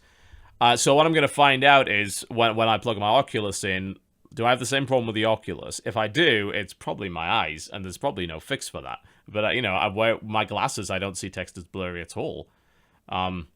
So for games without a lot of text, not really a factor. If you want to do virtual desktop on it, I found it's a big problem, because you've got to really increase the size of the text to be able to see what you're reading, and it's blurry if you move your head around. So that's a factor. I will say though, the immersion value of the Vive is just insane. Like compared to the Gear, it's a lot better. The movement, I didn't expect to enjoy the room level movement, and I do. It's really cool. Even if you can only walk a couple of feet before you run into a wall, even then, it's still good. You get a lot out of that. And especially when you use these controls to start reaching for things, because they're so accurate, that's when you forget where you are in the room. Like, I take my headset off, and I'm in completely the place that I didn't think I would be. Yeah. Because I'm that immersed, I completely lost track of what I was doing in real life. I lost track of my hands, because my controllers kind of became my hands, and the objects that I'm interacting with in the world are really kind of awesome. What if they made a Vive game where at some point they force you to put on a virtual reality headset in the game? Meta as fuck. No. And then pick up your new Vive controllers with your Vive controller hands. When you take it off for like 10 seconds, you're going to freak out. Yeah. You're going to be like, my hands actually are these controllers now. And That I would live be in a amazing. cartoon world. If that lasts have to go 10 deeper. seconds in your life, that's you might have a different problem. Yeah. What I want to play with it, which I haven't yet, is just a sit-down experience like Elite Dangerous, like a proper game. The problem is, I tried to download Elite Dangerous this morning and it didn't work for some stupid reason. Like maybe their servers were down or whatever. But I've got a HOTAS, I've got an X52. So in theory, if I'm doing a sit-down, which Vive can totally do, by the way, if you think it's just room level, no, Vive can do sit-down just fine. And it has you can choose between the sit down experience and the standing around in the area. You experience, can. right? Supposedly, it doesn't even matter. If you've set up room level, you can do sit down anyway, as long as your seat is in the laser grid somewhere. Right. So I have a seat that's on wheels, so I just move it out of the way if I want to do room level, and if I don't, I just want to sit down. That's cool too.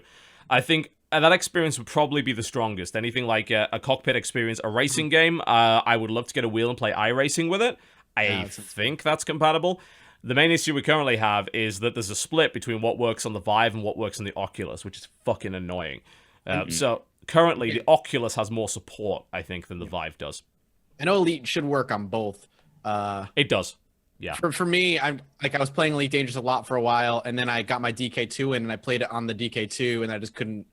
It was weird because I didn't want to play it any other way after that, because being in the cockpit of your ship, and the HOTAS that I have is the same one that they have in the game, and just one-to-one movement. It was like after taking off my DK2, I was like, I can't play ED anymore without the headset. Like I need the DK2 to play my Elite Dangerous now, because it just the sense of scale that they were able to manage to make with that game with VR was incredible. It blew me away. That's what I want. I think as I've been kind of pushing for VR over the last few months, it's been for games like that. It's been for in-cockpit experiences, flight sims, driving games, space sims, that sort of thing.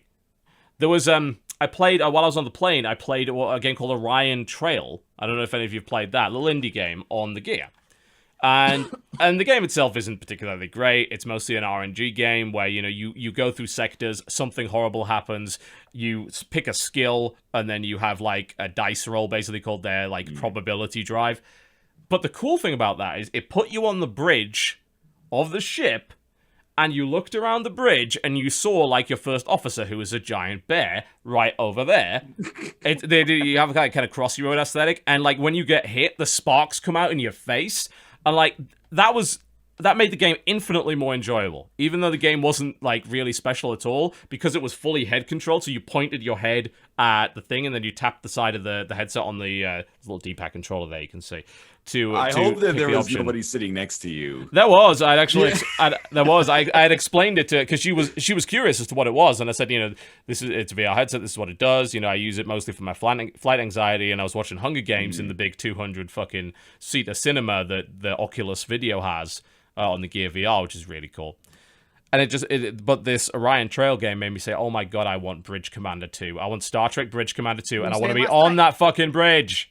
Yep, I want to be able to put my chair with the Vive in the middle of my playroom, sit down, and just be like, I am now the captain of the USS Enterprise. And I can get up and walk around and, like, with the controllers, do things. I'm so ready for Bridge Commander VR. You want freaking Huniecam VR is what you... No! Listen, I won't say no. Cocaine! It's like, using the controls to hand out bags of cocaine to my girls. Oh my god. Give me my money! I like in Job Simulator, instead of donuts, you're just tossing bags of cocaine. Cocaine out to the girls. Lighting the crack pipes and... Hurry up so I can This finger show got blast. really sleazy all of a sudden. Have you played Fantastic Contraption yet? No, that is definitely on my list of stuff that I need to put on. It blew Ryan away. It blew me away. What is it? What's it all about? So it is a physics-based sandbox puzzler. My favorite. You build a machine, and the task of the machine is to get a ball into an exit area. So Is it a machine for pigs? It's not a machine. You can make a machine for pigs Okay, if you cool. wanted to. Possibly. That's adorable. I mean, if There's you no couldn't, that pigs. would be very exclusionary. So it's kind of like some of them will just be like you have to make a car that drives. Like the wheels have motors in them that you can make turn clockwise or counterclockwise and stuff like that. But some of them are a little bit more complicated. Like you'll have to make almost like a trebuchet kind of structure that can like vault the ball into the air. Okay. And it works really, really well in the three-dimensional space. And it's really like, that was my wow moment with the Vive, where I was like, I'm just building something with my hands, and it works. Yeah, and the controls really make you feel like you are actually interacting with virtual objects. It's not perfect, I eventually imagine like haptic gloves will probably be the thing at some point. I know the Oculus Touch is a little bit more like that. I think it's like actually mounted to your fingers in some way, which is kind of creepy as shit. Your hands are in the inside of like a ring that you kind of like grab into, I think. Why don't we just bring the Power Glove back? It seems like the direction we're headed.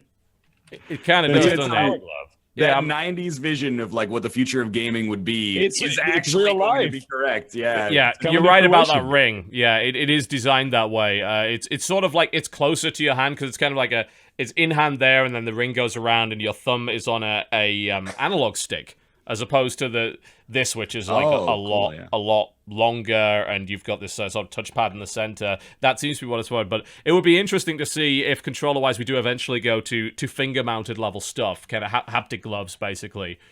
How often do you end up using? Sorry, how often do you end up using like the touchpad on the hand controller in games? Depends on the game. Not that often, really. Often, if they do the touchpad, they usually do it as a one push button thing. You can divide it in up to 4. So in the tutorial, it's like, we can create virtual controls. Press these different ones, and it creates a red balloon and a green balloon and that. And that works fine. And also, it's used for swipe, which is totally fine too. The problem with the 4 little quadrants is the inaccuracy issue, because you're seeing it virtually, but do you really know you're pressing the right bit? If there's no actual feedback, then there's no thing dividing it. So you don't use it that often. It's mostly motion and trigger is the 2 things that you do the most in the games that I've played so far. I haven't played that many, admittedly. I played like 7 or 8 of them, and they're all kind of basic. And quite pricey for what they are, too, actually. Some of the VR stuff is quite expensive, I guess, because they realize, look, you've got early adopters that are willing to spend money on cool experiences, so they're going to sell it for premium. But I'm definitely most interested in Vive support for traditional games. I think that's probably where I'd use it. And it's like Mathas said, there are some games where it seems like you wouldn't want to play it any other way after that. No. Whereas right now, these games, it feels like I'm making a commitment to play something a bit unusual as opposed to a day-to-day sort of this is how I would game. But if enough games supported it, it is how I would game. Because actually, the experience is really fucking easy. Once you've got it set up, you load Steam VR, it automatically detects your light boxes, the headset, and the controllers. And then you just, Steam switches over. If it's a VR game, you have an option to click play in VR. And then what it does is it puts it in the headset, but you also have a 2D version in a window on the screen. So if you want to do capture, you can do it that way. Although the size of the window is a bit weird, and I think I need to sort of change it around for proper capture. But also, if someone wants to spectate you and watch you do it, see what you see, that's how they do it. And it's just low. It's like Steam Big Picture mostly. How you interact with it. It's a sort of, you're in this sort of 3D space, you press the menu button, it brings up basically Steam Picture, you aim at it with the kind of laser thing, and then you click it. And then you load the game. It's really, really simple. Yeah. Oh, please, go ahead. No, the conversation that we had about VR games in particular was that we didn't really want to see the games that more or less were just, this is the first thing we thought of when we thought of VR. Like, we had a lot of basically tech demos that we experienced. I was a lot easier to impress, I think, though. I played Esper, which was just a really simple puzzle game on the Gear VR. And that was just when I think about it more, that it was effectively a tech demo of look at how puzzle games can change in the three-dimensional space. With 3D space, yeah. Yeah. You can do some chaos stuff with it. I think rail shooters might make a serious comeback. I'd play Time Crisis on this thing. Fuck yes. Mm-hmm. That'll be amazing. I mean, with the room level stuff, you could do the actual ducking behind the walls. You could literally just have you duck down, and I mean, you don't need the foot pedal anymore. No, you get pretty fucking worn out that way, but you can definitely do it. It'll be a little weird. The way they did the movement in that dungeon crawl I was talking about was kind of an example of the sort of stopgap solution to not having an omnidirectional treadmill, which is you aim. Oh. I thought maybe you just lifted your knees up and down. No, you don't do that. You aim with the right thing, and then you tap the button, and it moves to that spot automatically. So it's like it's almost like tile-based movement. So that's how they got around the walking. You can still walk around the area, but you walk around kind of the tile you're standing on, and that's how they got around. You don't have an infinite space to walk in. You're gonna run into a wall. It works. It doesn't really give you too much dissonance, I've found. I thought maybe that would make me kind of sick, because my brain was saying this. I shouldn't be teleporting. Apparently, your brain's totally fine with teleportation. It's fine with it. Wow. You can do it. But what I think might be weird is whether or not, if you were in a rail shooter, if it was moving for you. That might become weird. There is a game that I played on both Gear VR, and it's available on Vive as well, called Bazaar. The aesthetic of this game is fucking beautiful. It is a magic carpet riding game, where you're on a magic carpet, and the world is all like, it's a sort of very Arabian, and it is, the aesthetic is gorgeous. I can show you it on the screen right now. It's very pastel colored, obviously quite low textures, but they mostly use flat textures, but they use a bunch of like very psychedelic colors in pastel. And you fly through this area, and you're expected to find items. There's kind of a survival element where you have a food meter, so you have to collect Turkish delight and magical fish that you find, and you eat them. You can find keys to open doors. You look around to find coins, so you have to look at it, and then you collect it. And there's little puzzles here and there as well. The motion on that feels good, because the magic carpet is taking you places. You can also choose to like take a turn when you want, so you have a level of control over it, but mostly it's the magic carpet moving on its own. So you could consider that kind of a runner, really. And it works. Yeah. You don't feel sick on it at all. I played it on the plane at 36,000 feet, and I didn't feel motion sick, which I think is in itself kind of impressive. And that was just on Gear VR. I'm actually going to play this on Vive as well, because I think it's going to look a lot better, and it's going to play a lot better. But I was quite impressed by Bazaar. I think there's going to be quite a few experiences like that going forward that will work quite well. They're limited, but they're fun. Did you play, I can't remember the name of it for the life of me, but there's a free game on the Gear VR, probably on other ones too, that is an on-rail shooter, where you shoot little balls using the touchpad on the headset, and there's glass panes everywhere that you have to destroy. That's unsatisfying. I haven't played it. It's satisfying. It feels really good. I have played Gunjack. I played Eve Gunjack on Gear, which is pretty good. Like, it's an Unreal 4 engine game. It runs pretty well. I mean, it literally is just a turret game. You know, you're just fucking shooting incoming Eve ships and reloading with a swipe, which is actually feels kind of cool. But very, very, very basic. Super basic. So, we'll see. I have yet to have motion sickness. Bear in mind, I get car sick. I actually have real motion sickness in real life. And field of view was a related sickness as well. Nothing in that. The field of view in the Vive is really good. It's wide. It's as wide as it needs to be in my eyes, and on my eyes. What I will say is that the people that make a big deal out of the front-mounted camera on the Vive, I literally have seen no use for that at all, because there's actually a gap underneath. If you hadn't noticed from using it, if you need to look down to see something, you can. So the camera on the front, which people have been hyping up, I found to be utterly useless. It doesn't serve any purpose at all. And if it gets like, oh god, I've got to reach these random things while I'm doing my VR, like, do you? I mean, the only thing you need is your headphones, which you can use your earbuds for. There's a jack right in the headset. Now let's show you the headset. So that is the Vive headset. Big fucking thing. And then it's got the dials on the side. This cable that comes out of it is a triple cable, which is the HDMI, the USB, and some other thing, probably power. And then this is a headphone jack. So if you want to just, you can either plug your headphones into this, or you can plug it into your sound card. It'll work either way, but obviously it's to avoid you getting tangled up in cables. Am I missing something about the indentations? Are they just finger grips? I have no idea what these them? are for. I don't know if they're for so goofy. It looks a bit weird. It looks like a mushroom. It's like, are these for laser tracking? They might be for laser tracking of some sort. Yeah, I mean, I don't care what I look like. I just looked it up, and apparently that third cable that comes out of the back is for a saline solution that also contains some essential amino acids and fats. Yes. Just in case you get lost in the VR environment. It's literally an IV. Yeah. Yeah. That's absolutely what it is. Don't start VR. Nice. Oh man. Yeah, but according to chat, they're sensor spots, which makes sense. Yeah, I suppose. Okay. I don't understand technology much, but yeah. So that's what that's for, and to cosplay Master Yi if you paint them green. Seeing maybe like Black Widow from Overwatch. That too. Yeah, you could probably do that as well.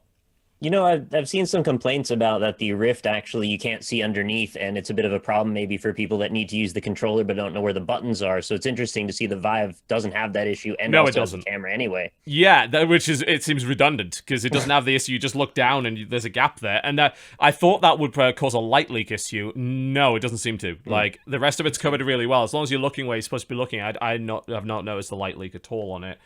I will say, though, I haven't tried the Oculus yet. I've got it over there. I'm going to set it up later, and I'm going to see which is kind of best for sit-down, which obviously only one of them does room scale. So Vive wins that right now anyway. I will be interested to see what happens with the Oculus for sit-down. And if the Oculus doesn't have the text blur, I'm going to say if the Oculus does not have the text blur, I think it's going to be my daily VR driver, assuming you can call it that, because that's the thing that's bothering me the most about it. And I'll take a hit on something else as long as that text blur is not there or is less prominent. The weight of the headset is, it weighs quite a bit more than the Gear does. It's fine. I haven't really had a problem with it. I used it for like about an hour and a half straight. I did notice after a while I was getting my eyes were starting to hurt a bit. Bit of eye strain. Probably straining to see the text not blurry. I think it had a lot to do with that. And that was with my glasses on. It probably would have been worse with them off. But other than that, I'm looking forward to playing more with it. It's a really cool piece of kit. I think there's a lot more to be done with VR. Obviously it's the first big attempt at it.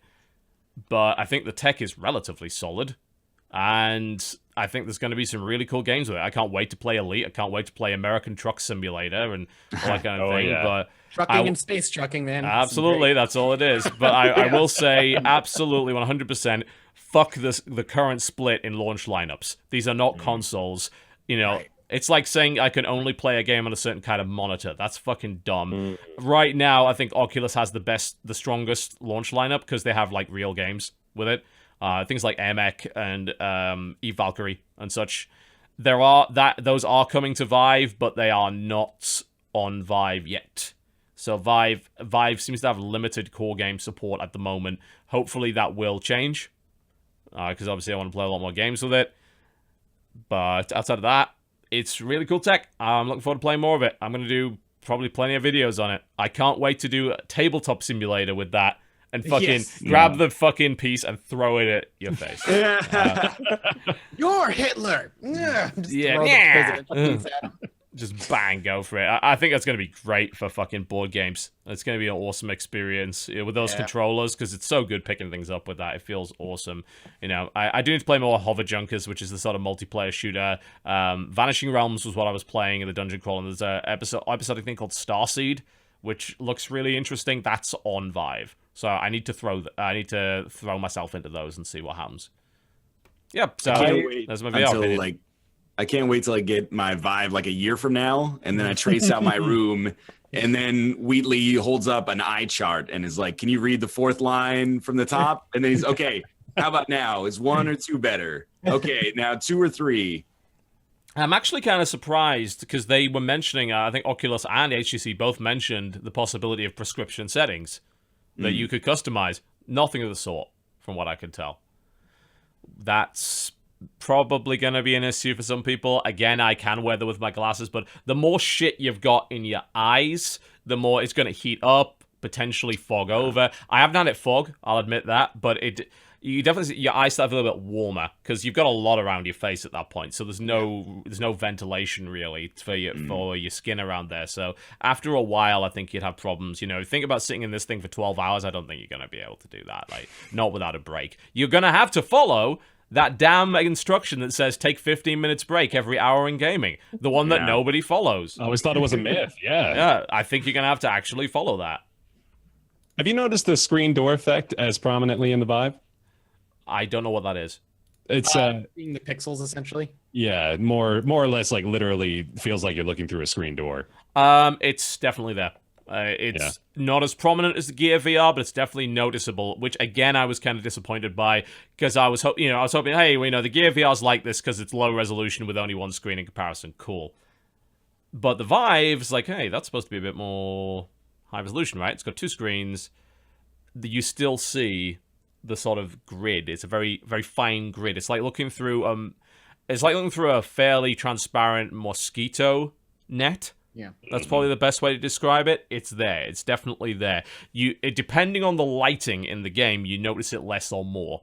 You notice it quite a lot in the Vive home screen because it's very bright and there's not a lot to distract you. If there's a lot of textures on the wall and things like that, you do not notice it as much because it gets muddied in with the wall texture, so it's less obvious. And obviously, if you're moving a lot, it's less noticeable. It's more noticeable when you're not moving very fast, but it's definitely there. Absolutely. Sweet. I want one. That's all I know. Yeah. I mean, it's definitely a fun piece of tech, no doubt. You know, I'm not regretting having one in the slightest. So, or having to clean out my room. I'm gonna have to clear it more for when I do the videos, because my plan is that. Yeah, I was thinking, what's the best way to record VR? I'm like, well, obviously you record the 2D, but I think you've got to show the movements in order to be able to really get the settings. So, toss a couple of GoPros. There you go, one on either arm-mounted GoPros for each controller, webcam front-facing, and 2D capture. So 4-camera setup, I think, is the best way to record VR. That's my theory, at any rate. I'll look fucking ridiculous. But it's okay. On TV with like GoPros on his arm and one on his head. Yeah. Wires coming out of his VR headset. Pretty much. It's like the GoPro into each eye, Just wear a mocap suit with the ping pong balls all over it. Oh, God. Yeah, totally. Those GoPros into the eyes, we're joking, but vloggers in the future, 5 years down the road, man, that's all it is. Just sunglasses with cameras. Or just like surgically implanted cameras into their eyes. Yeah, I think so. It's going to be interesting. I've ordered the straps to go on my fucking arms. I have no idea how it's going to work. It might be the worst thing I've ever made, but I've got to try. I want to see it so bad. It's the first and only time you're ever going to see face cam from me in a YouTube video, man. It's going to be really weird, and it's not really face cam. It's like fucking stupid mushroom face cam, You gotta have the most failed Borg experiment. We are the Borg. As soon as that video goes up, we need the video, and then we have to have like a separate, just behind the scenes video, no sound from the game, just you fuddling around with the Vive, with Just running into walls. The room audio just quietly. Yeah, exactly. You put the tennis Bang, song it's in like- from Undertale.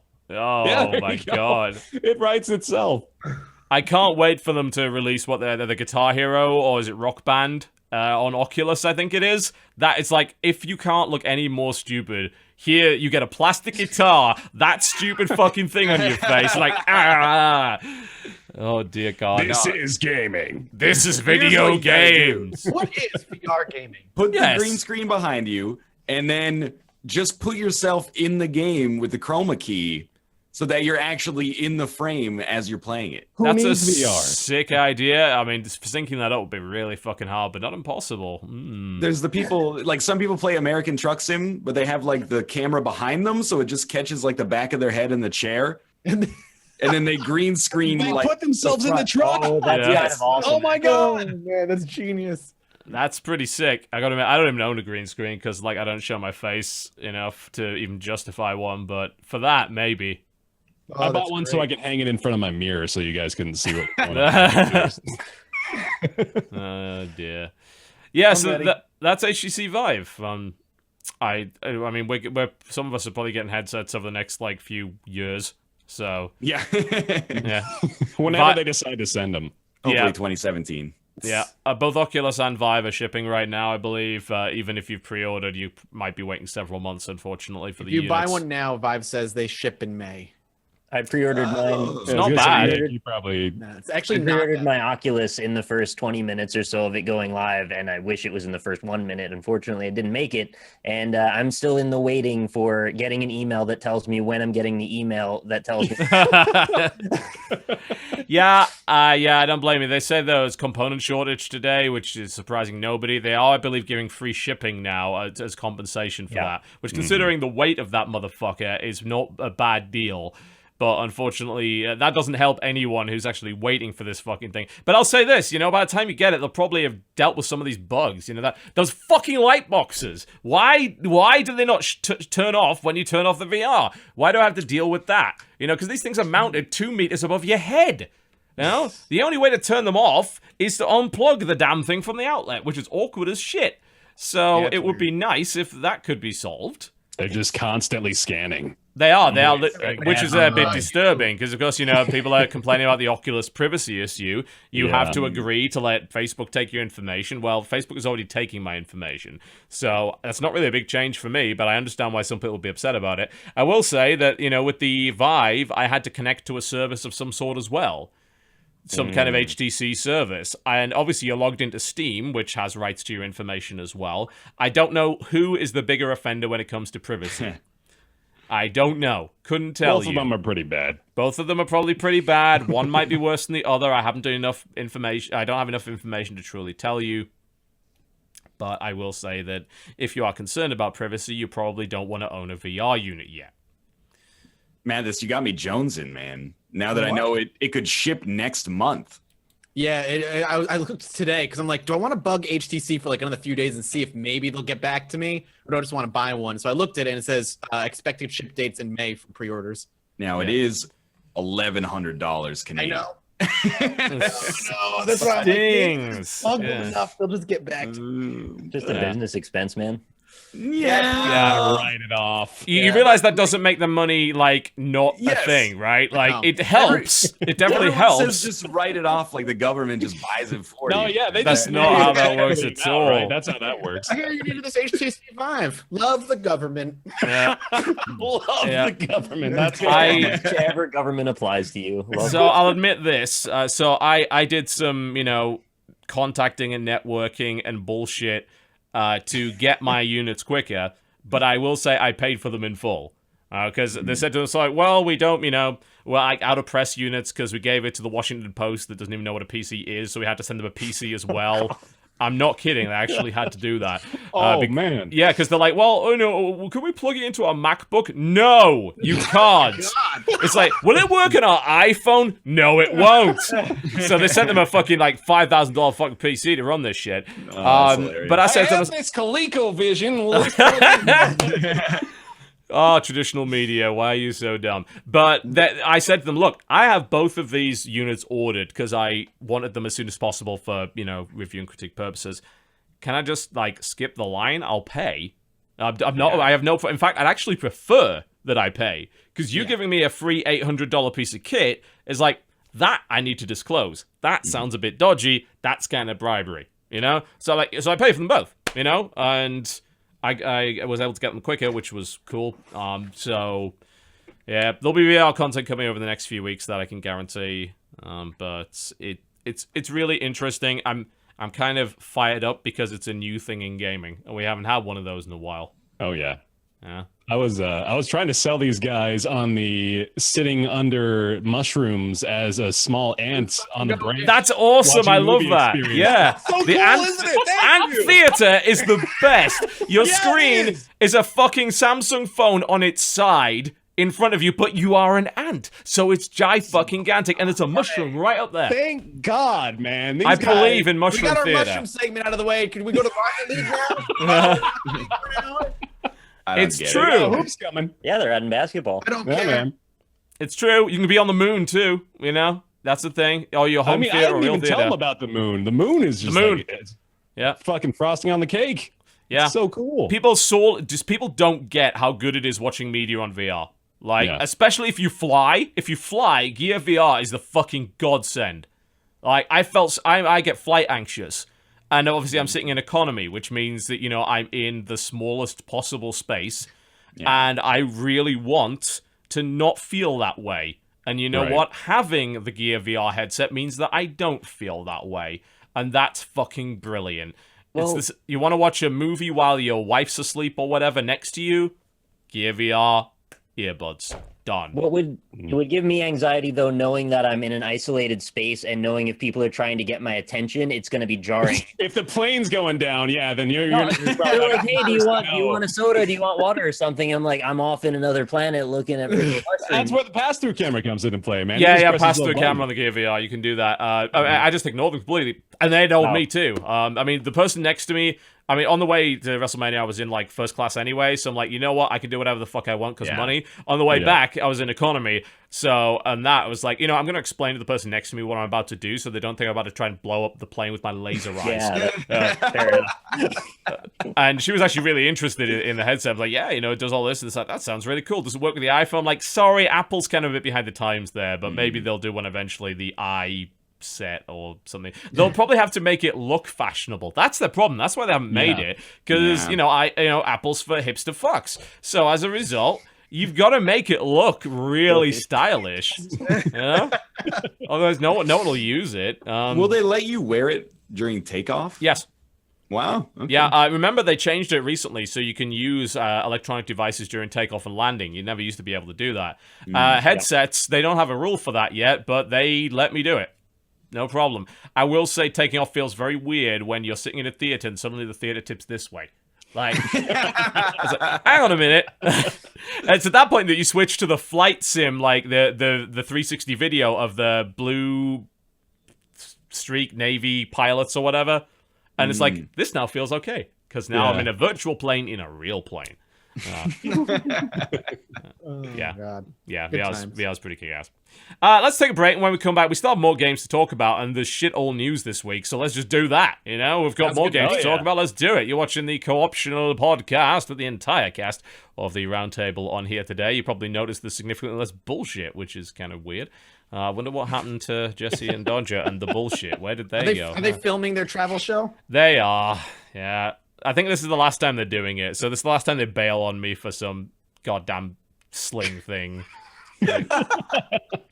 Sponsored, Can not you hear the sponsored. resentment in my voice? It's a real little thing. bit. I wasn't Just a gonna. little bit, Never yeah. sponsored by Sling ever again. I was never sponsored by them to begin with. You know what you can do, though? You can buy my goddamn shirts. We'll be right back in about 5 or 8 minutes to talk about more video games. Cooptional Podcast, don't go anywhere. Buy my goddamn shirts. X gon' give it to you. Bugger waiting for you to get it on your own. X gon' deliver to you. Knock knock, open up the door, it's real. With the non-stop pop-pop and stainless steel. Go hard getting busy with it. But I got such a good heart, I'll make a mother flusterer wonder if he did it. Damn right, and I'll do it again. 'Cause I am right, so I got to win. Buy my goddamn shirts. Go to tinyurl.com/banepool and you will find shirts, hoodies, and posters. Deadpool's kind of in right now, so thanks to the movie and everybody pretending to be a veteran fan, there's money to be made, so I'd like to make some extra money by riding its coattails. You can buy all of them if you wish. X will deliver to you, but please frame the poster. You're not in college anymore. It looks tacky. Oh, you are in college? Why are you wasting money on my goddamn shirts? You need to eat. No, ramen doesn't count. It's pointless carbohydrates. You need protein, nutrients. Your brain will decompose. You know what's harder than the decomposing brain? Higher education. Oh, and everything. Look, if your parents are paying for college and or you're rich, okay, sure, buy my goddamn shirts. Buy several, actually. You can afford it. No, you still have to frame the posters. You can afford that as well. There's no excuse. What is it? Oh, it's a mosaic that kind of looks like Deadpool, but also me, made up of smaller, thematically consistent objects. There's a GPU in there, power supply case, 60 and 120 FPS. As far as we know, nothing looks like a penis. The first draft definitely did. We had to fix that. Several, actually. Several dongs. Not okay. It wouldn't have sold well at all, I think. Buy my goddamn shirts. Is this real? Is any of this real? Am I real? Buying my goddamn shirts will pay for research to find out for sure. Look, this is awesome because I get to sit here doing nothing and making money anyway. That's good. If I make enough money, I can retire, and then you won't have to be subjected to any more of this horrible pseudo-chap hop, which, let's be honest, is the worst. That's your fault too. You did this. You're responsible. That's what I'm saying. This suffering is on your head. You need redemption. Redemption that can be delivered to you, along with these goddamn shirts. Shipping? Yes. That's free in the domestic United States, and $5 flat everywhere else. I know what you're thinking. $5 to get something halfway across the planet? There's no way it's that cheap. You're right, this is stupid. We're clearly losing money to make things better for you. Who came up with this idea? What an utter moron. This is terrible. But you can save us by buying more of my goddamn shirts. Then it will be okay. This is an advert for my shirts, hoodies, and posters, and it's over now. You can stop watching. Arf, arf. Ladies and gentlemen, welcome back to the Co-Optional Podcast for the final 40, 50 or so minutes of the show. We haven't really had enough time, I think, to ask still what everyone's been playing. We talked a lot about Gungeon, Hyperlight, of course. We talked too much about Huniecam Studio. And a shitload about fucking Vive VR, which we have now concluded on. No doubt that will come up in the coming weeks. I would still love to know what else everyone has been playing, however. So, if you've been playing anything else, the floor is open to you. Go for it. What have we been doing? So a few of us, myself, Ryan, and another person, don't ever speak for me. We've been playing Paladins. Oh, okay, Paladins cool. Over the weekend. All right, what do you reckon? So Paladins it's another MOBA. I won't sugarcoat that at all. Is it a MOBA though? It's first-person MOBA-y elements. Yeah. There's no creeps. Yeah, Right, well, yeah. okay, If there's no creeps, it's probably not a MOBA then. I guess not. What would it be then? This is I think the term they're wanting to use right now is hero shooter. I don't know if that's a good term. It's very inaccurate, but it works, I guess. What would you call TF2? Like it feels class-based multiplayer shooter. Yeah, but there's leveling mechanics to statistics to your damage. Like that kind of thing in Paladins that doesn't exist in something like Overwatch or TF2. That's a good point. Yeah. What about Evolve, though? Where does that fall into it? Evolve falls into half a game that didn't do very well. Yeah. For the sake of like disclosureship, though, me and Ryan are both going to be paid in a YouTuber tournament coming up in the next few weeks. Scum! So, okay, yeah. There you go. Starting tomorrow, actually. The video will be live tomorrow. Sponsored content for that is going to start going up. So, well, in that case, I mostly just want to throw shade at Paladins. Well, I do actually, for one thing in particular. My God, did they rip off some characters in this game? Like, pretty blatantly. The one I'm seeing right now on the screen is fucking Reinhardt, like, in many ways. He's got Reinhardt's shield, but he's got, like, Zarya's laser, or actually it's a flamethrower lance kind of thing by the looks of it. If you could, take a look at Pip the Fire Thief for me. I don't know if I can do that, but let me see if I. This is beyond my production capabilities. I just pull up random people's videos and steal them. It's not like I try. Let me see if I can find Pip for you. Maybe there's one on the channel here. Here's what's important, Bear. Which Pip are you talking about? Oh, I'm talking about first of all Ratchet from popular beloved series Ratchet and Clank. Everybody's favorite Lombax. Yes. I think I have a picture, image of that one. This kind of like mouse Pip the Alchemist. Yes. Yeah. I'm seeing that. So what is it? So his abilities are what exactly? I think that's. Well, he's got a healing potion. He's also got a flask that turns enemies into chickens. I don't know how directly that correlates.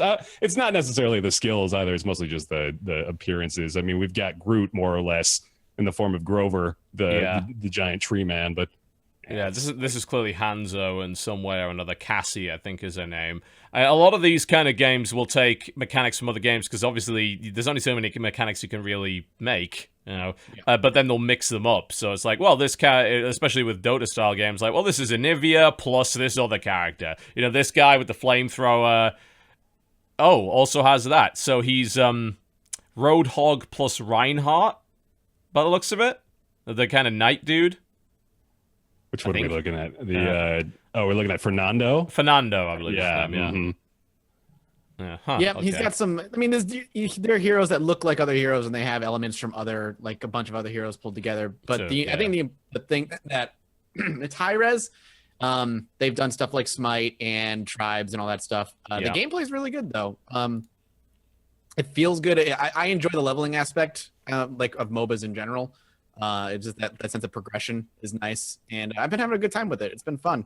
I actually think, again, like with full disclosure, this is sponsored content, but I think it's really fun, and I've been playing it like in my downtime as well, because unlike a game like Dota 2, not to say that this is better, but a frustrating loss doesn't take 45 minutes to an hour, or the longest that a game can possibly go is basically 20 minutes because it functions where there's like capture points that spawn, and when you capture the capture point, you get a siege engine. The siege engine is the only thing that can push down what are essentially enemy towers. Yeah, so, and that is the PvE element, isn't it? Because the other guys can destroy the siege engine. So there is a PvE element to it, which means that it's not Overwatch. You know, that's one of the distinctions. And the fact that it moves so quickly actually makes it much, much more playable for me personally, because I still get frustrated. Like, there are times where I'm playing with people and I'm like, have you seriously never played a MOBA before? And that's not bad, but at the same time, I'm like, you know, you're running in like 1 versus 5 and just getting killed. And I'm like, you have to have experienced this kind of gameplay before to somehow like be in this beta, I guess. But it's like, no, you don't understand. I was really good at UT99, and I could kill like 3 people at once with a fucking bio launcher thing. Oh, no. Yeah, and that's the thing. Like, you can't just like run in there and like pop off 3 headshots and get 3 kills. Like, it's based on HP, I guess, more so. And tactics. Like, it is an RPG, but I've had a good time with it so far. Some of the aspects I find a little bit abstract. Like, I still don't totally understand the deck system. Like, you get cards.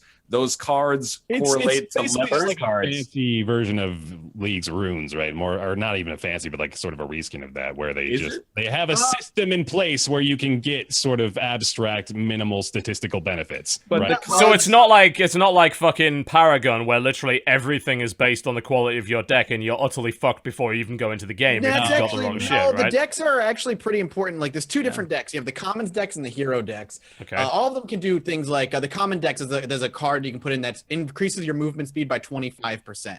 So like it's pretty big. And then the hero deck can replace entire abilities. So you can customize your entire hero's ability, 4 set of abilities through the hero deck. Some of the cards are epic level, so they're like super pop, super good cards. So I think there is that element of the higher level you are with the hero, the more powerful they're going to be if you have That does not sound good at all. That's going to be, from what I can tell, that's going to be their microtransaction aspect of the game. Oh, God. It's going to be free to play, essentially. I mean, I've been very, very vocal about how much I don't like Paragon's system and just the way that it's possible to get fucked before you even get into a game just because you have the wrong shit, or you don't have enough to make a good deck for this particular style of character. Yeah. It kind of sounds like this game has a similar problem. Like, yeah, I'm not entirely sure how bad it is, but there are aspects of it that are like, all right, this card is clearly better than these cards. You want that in either your common deck or your hero deck. oh dear. I don't like that at all. Like, there's some games that have tried to do that and have done it reasonably well. I mean, example, Dirty Bomb did it relatively well. You can have different levels of hero, but the passives that you get from having, like, the bronze level hero, which is actually the highest level, everything beyond that's just cosmetic, so anyone that tells you otherwise is lying, but you get, like, 3 little passive abilities, and they're really minor, like an extra jump on your double jump, like 10% less damage from explosive. And Battleborn is the same as well. Like, you can pick up the 3 pieces of gear to activate when you go into the mission, but you have to collect the currency on the map to activate the gear. And if you don't spend it on the gear, you can actually spend it on deployables, which give you experience. So it's viable to go in and not buying any gear at all. In fact, that actually might be optimal, because you level faster than everyone else does if you do that. But this seems like they've gone so far in favor of you need to get the good cards to activate, and you get those with the the microtransaction thing, or of course by playing the game and getting the in-game currency, that you can end up in a situation where you are literally at a disadvantage before you even enter the game, right? Yeah, I'm popping open actually the game real quick, so I want to take a look at the decks. Yeah, it'd be cool if you double check that. I don't want to condemn the game. I barely played it. I played a little bit in the alpha, and I don't think the card system was in at that point. The champions I have open right now, 1, 2, 3, 4, 5, 6, 7. So there's 14 abilities she can have. When you start, you only have 4 of them unlocked. You unlock the others by getting cards. And I'm looking at the ones that are locked right now. Here's a legendary one. So this is one that you would get, it's super high level. By chance of grabbing it out of a chest. First shot after exiting your dodge roll ability, which is her dodge, deals 35% more damage. If she's a dodge roller character, that seems very significant. She is. Every 8 seconds, she can dodge roll with abilities that will bring that down. Oh, dear. And that's difficult to get, you said? It's considered like the legendary. It's one of her 2 legendary cards. You start with one legendary, the other one's locked. The legendary that's unlocked for her is weapon shots deal bonus damage equal to 4% of your target's maximum health. Which in itself is good. I mean, that's a shred, basically. I mean, that's good. Yeah, so that's her unlocked one, and then the rest are like commons and uncommons. So each hero has 2... Are they mutually exclusive? Can you have both legendary cards you can only have one. Time? You can only have one going at a time. Okay. Yeah. 1 legendary per deck. And like 2 uncommons and 2 commons or something. Right. This is the game, though, where, like, every single game we were hearing at the end, legendary! Whoa, you got the best card in the game! They do, well, I mean, like, this isn't even necessarily in defense of it, but what I will say is that after, like, 2 hours, I had all the cards for one character, so... Oh, did you? Okay, that's good. Yeah. So Does that mean you're basically guaranteed to unlock them at some point? Because that sounds like either you got stupidly lucky, or... Well, you can buy what I did. You get cards in chests, and you get a chest every time you hit a new like account level, which is like every few games. Okay. You can also craft the cards for each character individually using the resources that you get in game, and those seem to be relatively fast. Like Mathas said, you start with like 4 out of 14, and I crafted the other 10 after like an hour and a half or 2 hours of play. So. It doesn't seem like it's like you're gonna be grinding for days to do that, but yeah. And I never liked that system in Heroes of the Storm either, where they're like, you don't start with all your skills, you've got to keep playing the character to get them. It's like, what? No, why? I mean, because that puts you in a situation where that character could actually be objectively worse than another setup. Like, you've got to trust them to be able to balance every card to be about equal, and if they don't, then that means that if you don't have a certain card, you are literally objectively less powerful than the other dude, which does not seem good to me. But I don't know about the pacing of the system. I obviously have not played Paladins. I'm just going off what I've heard. So I will. In general, like I think everybody prefers the Dota 2 style of like the only thing that you can buy are cosmetics, basically. Yeah, totally. Yeah, I would agree with that. Actually, some people don't. They actually prefer being able to unlock stuff because they literally say, what's the point of playing the game if you don't get something? And I want to punch them in the mouth. I had somebody, after the podcast we did talking about that, I get somebody talking to me saying, well, it gives me motivation to play. I'm like, the game should be motivation enough to play. And if it's not, the game's probably wank. Have you realized that? Like, they're literally, it's a Skinner box. They're baiting you in with bullshit to get you to play it. It's not an argument. maybe just get like a second job. If that's your motivation. I'm just gonna say, like, if I'm not getting trading cards for this, what's the point? I'm not going to work so I can get paid at the end of the day. Yeah, You know, and it's fucking sad because people actually think that. It's like, oh, game that has no trading cards, no buy. I'm like, I don't want to punch you in the mouth. I want to stab you in it. Like, what is wrong with you? The argument becomes, well, you didn't make the Skinner box well enough for my taste. Like, you need to go back and make a better Skinner box. Yeah, you know this fucking heroin you gave me? It's not addictive enough. You know, can we go back and add a little bit more? Cam Girl Emporium. We've got the top class cocaine, top class heroin. I don't think they call it top class, dude. We've got the top class heroin. The top class heroin, yes. What? I have to have some sort of air of legitimacy or something. Yeah, if you speak in a British accent, people will buy more drugs. Trust me, that's how it works. It works. I think like it's actually really sad to see that and how games have gone down that route. I like getting loot. Loot's cool. You know, that's what we get out of a lot of action RPGs. But in that case, it's not. You know, I'm not getting loot to do the things my character can do. I'm just getting loot to do them a little bit better. You know, when there's cards in this game, some people are going to call me a hypocrite. Say, you like Hearthstone. It's like, well, one, I buy all the cards when they come out and launch, so I never have that problem. Fuck you. But secondly, it's a CCG. It's in the fucking name. Collectible card game. I accept that downside of it when I go into the card game itself, and so does everybody else. I don't when it comes to games like, you know, MOBA or hero shooters, I guess, or, you know, like Team Fortress 2 has an element of that, but Overwatch doesn't, you know? I can use all my characters and all my abilities from day fucking one, and the stuff that I unlock is cosmetic.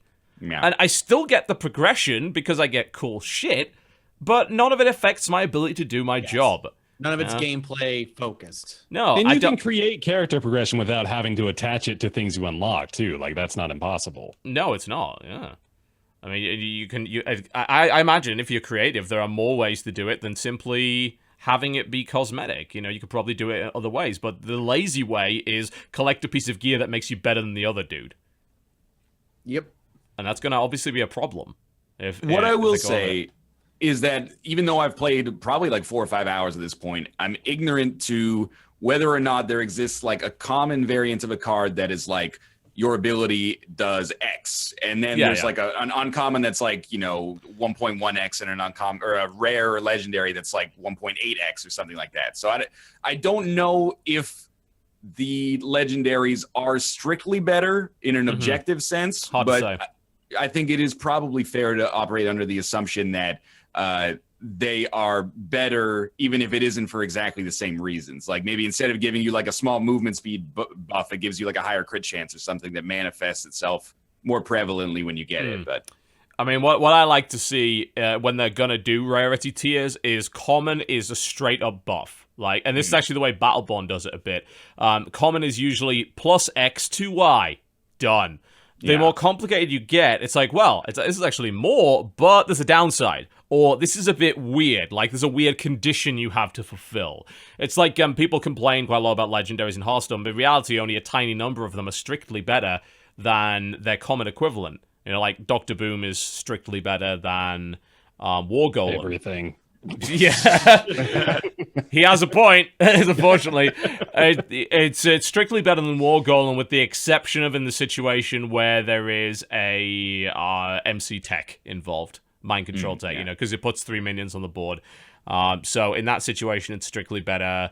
But outside of that, like, you know, it's a card that's strictly better. But most legendaries are not strictly better to their equivalents that are more common, which is why that kind of works, with the exception of those few obvious cards. It's, I think, a lot harder to do that in another game type like that, where it's stats bonuses. You know, how can you have one be equivalent to the other without it just being numerically better? Really hard to do. And a lot of them just don't. You know, they just don't do it, and then you're fucked. Basically. But I'm definitely gonna try as Paladins, though. I did watch the video of it, and I'm gonna say, like, the art style looks pretty good. It reminds me of Gigantic, actually, which I agree with that. but without having to deal with the fucking Windows Store. That's a bonus. So maybe I'll give that a try. You know, the card system could be good if it's implemented right. It sounds like there's a degree of customization. I love being able to alter my abilities. I think that's a very cool idea. It's like, well, I've got this ability, but what if I could add fire or add angry cats or something? And that's pretty much exactly what it does. Like the character that I play as all the time has like a turret you can put down, and then one of the cards, which I think was like a common to start with was like, well, let me put it this way. When I first started, my legendary was like, your ultimate is better. And then what I changed that to was the other legendary card, which was like, your primary attack now does damage over time as well. Right. So that was cool. Like, you can spec to kind of like make your character, I guess, a little bit less skill dependent and more dependent on the actual like attacks that you're doing.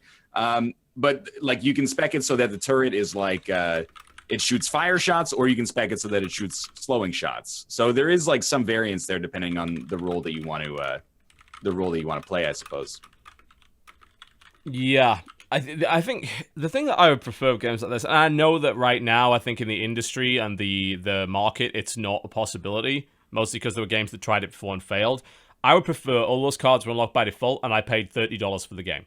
Yeah. Yeah. This comes up on our show all the time, and that's, pretty much what everybody's opinion is like, it would be awesome if I could just buy everything. Or if there was a SKU where you could just buy everything, and then maybe other people get in for free as well. I mean, they did that with Smite. $30 gets you all the gods. Like, kick ass. That was great. That was and that game did well. Then you've got things like Heroes of New Earth that tried to do that against League of Legends, where you had to buy in, and they flopped in comparison. Because free-to-play is really fucking attractive because it removes the barrier to entry. The problem in that is that free-to-play mechanics are always going to affect the design of the game in some way, and usually in a negative way, because they've got to drag that shit out, And it keeps people playing. I do want to say that, like, I am preferential to the shorter game length in these style of games. That I think is I like that idea. Yeah, more common. Yeah. Paragon drags on way too long. Mm-hmm. League, of course, is sort of notorious for having games upwards of an hour and a half. Dota can do that too. Yeah, Dota's the same way. And there's like nothing more satisfying than like an hour-long Dota game that's back and forth. But there's nothing worse than like, your carry gets ganked 4 times in the first 20 minutes, and then you just have to wait for the enemy to like, it's been over forever, but okay. Your guys are still fighting on. I'm just like, it's done. Come on, this is over. I do admit, like, I like time-limited stuff now. Like, I love Clash Royale for that very reason. Like, the maximum game length, I think, is like 4 minutes or so. So it's what, 2 minutes with 60 minutes of overtime? 60 seconds? Yeah, 60. Oh shit, that's a game and a half. I think I can't remember the exact timer on it, and I really should know this because I'm like at 2.7k trophies. I should know this by now, but I think it's like 2 minutes of standard elixir gain. Then there's 60 seconds of double elixir, which is like the 60 seconds of panic bit, and then if you're still equal on towers killed, there's a 60-second sudden death. Yes. Which is the first tower down wins the game, and if that ends, it's a draw, which actually is annoying. But at least I know the game's done in 4 minutes. Right. True. Yep. Yeah. Overwatch is kind of like that too. The game modes have a timer on them. I think the capture point mode. Actually, no, they all still have a timer on them, don't they? Yeah, even stuck in overtime loop forever. There is the overtime loop, yeah, where if you keep dodging in and out of the position on the cart, you can reset the overtime. But most of the time, Overwatch games are going to be over in a certain amount of time. Yeah. So the fact that those games are short gives me a reason to try Paladins. That's actually literally the sole reason I'm going to try it, because it's fun. Because fuck Paragon. Yeah.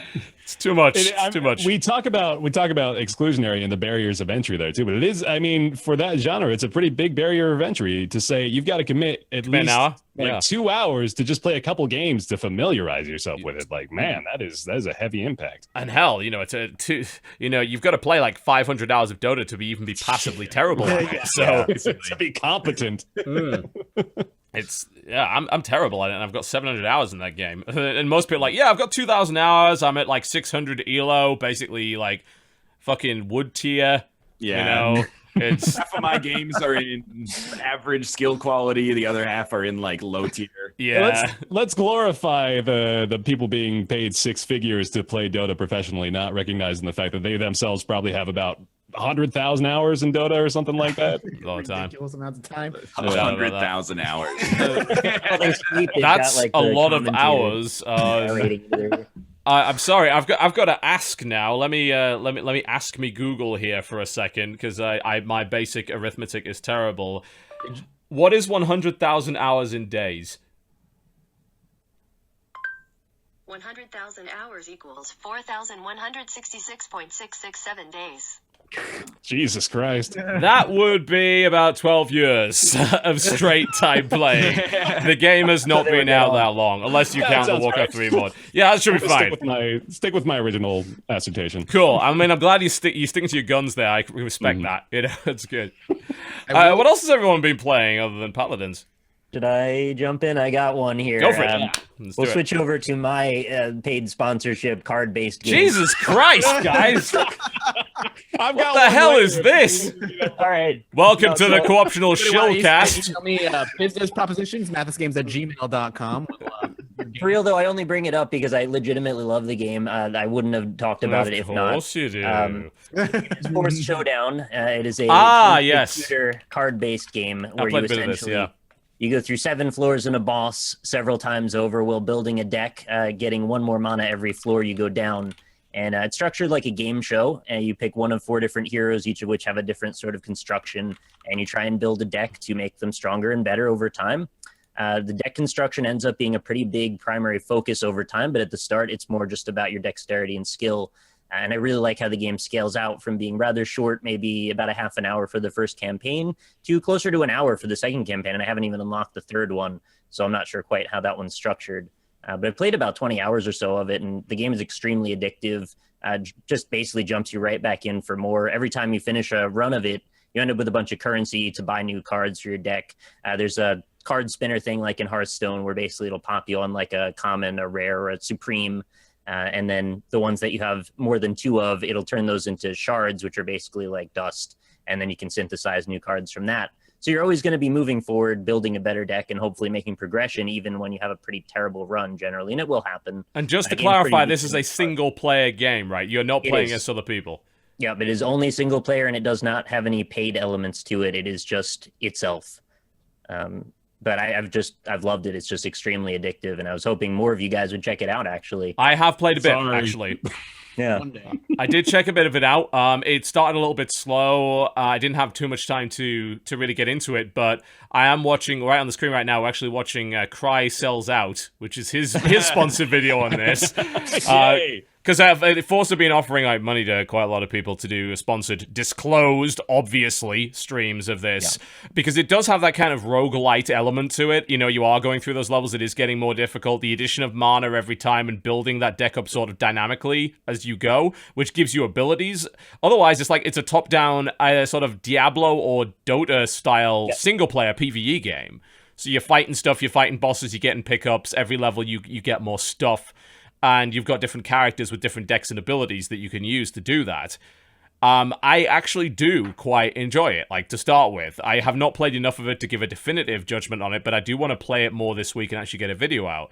I think it's kind of legit. And you know what I like about it? It's got a game show theme to it, which is really odd, but it's like you're in a mysterious future or fantasy game show where they're talking up the boss as like, you know, and the boss is talking shit about you, and you're trying to impress the crowd by, you know, killing as many people as possible and all that kind of stuff. And I like the fact they added that theme. It feels a bit weird. It's like, why? Why is it a game show of all things? But it's unique, and I like that. You know, it's something a little bit different. And I'm not gonna lie, I do like me cards. I do. You know, there's a ton of permutations to it as you go as well. Like in the first campaign, the boss is pretty straightforward. You just get one positive or negative that's sort of balanced out based on which stat you end up picking. There's 4 different choices of the different bosses to pick, and each of those bosses has the plus or minus. As you get to the second campaign, the bosses are actually accruing cards at the same rate you are and adding extra difficulty to each floor as you go. And by the end, that culminates in like the show-off, or showdown rather, of your cards versus their cards, plus obviously your skill and abilities.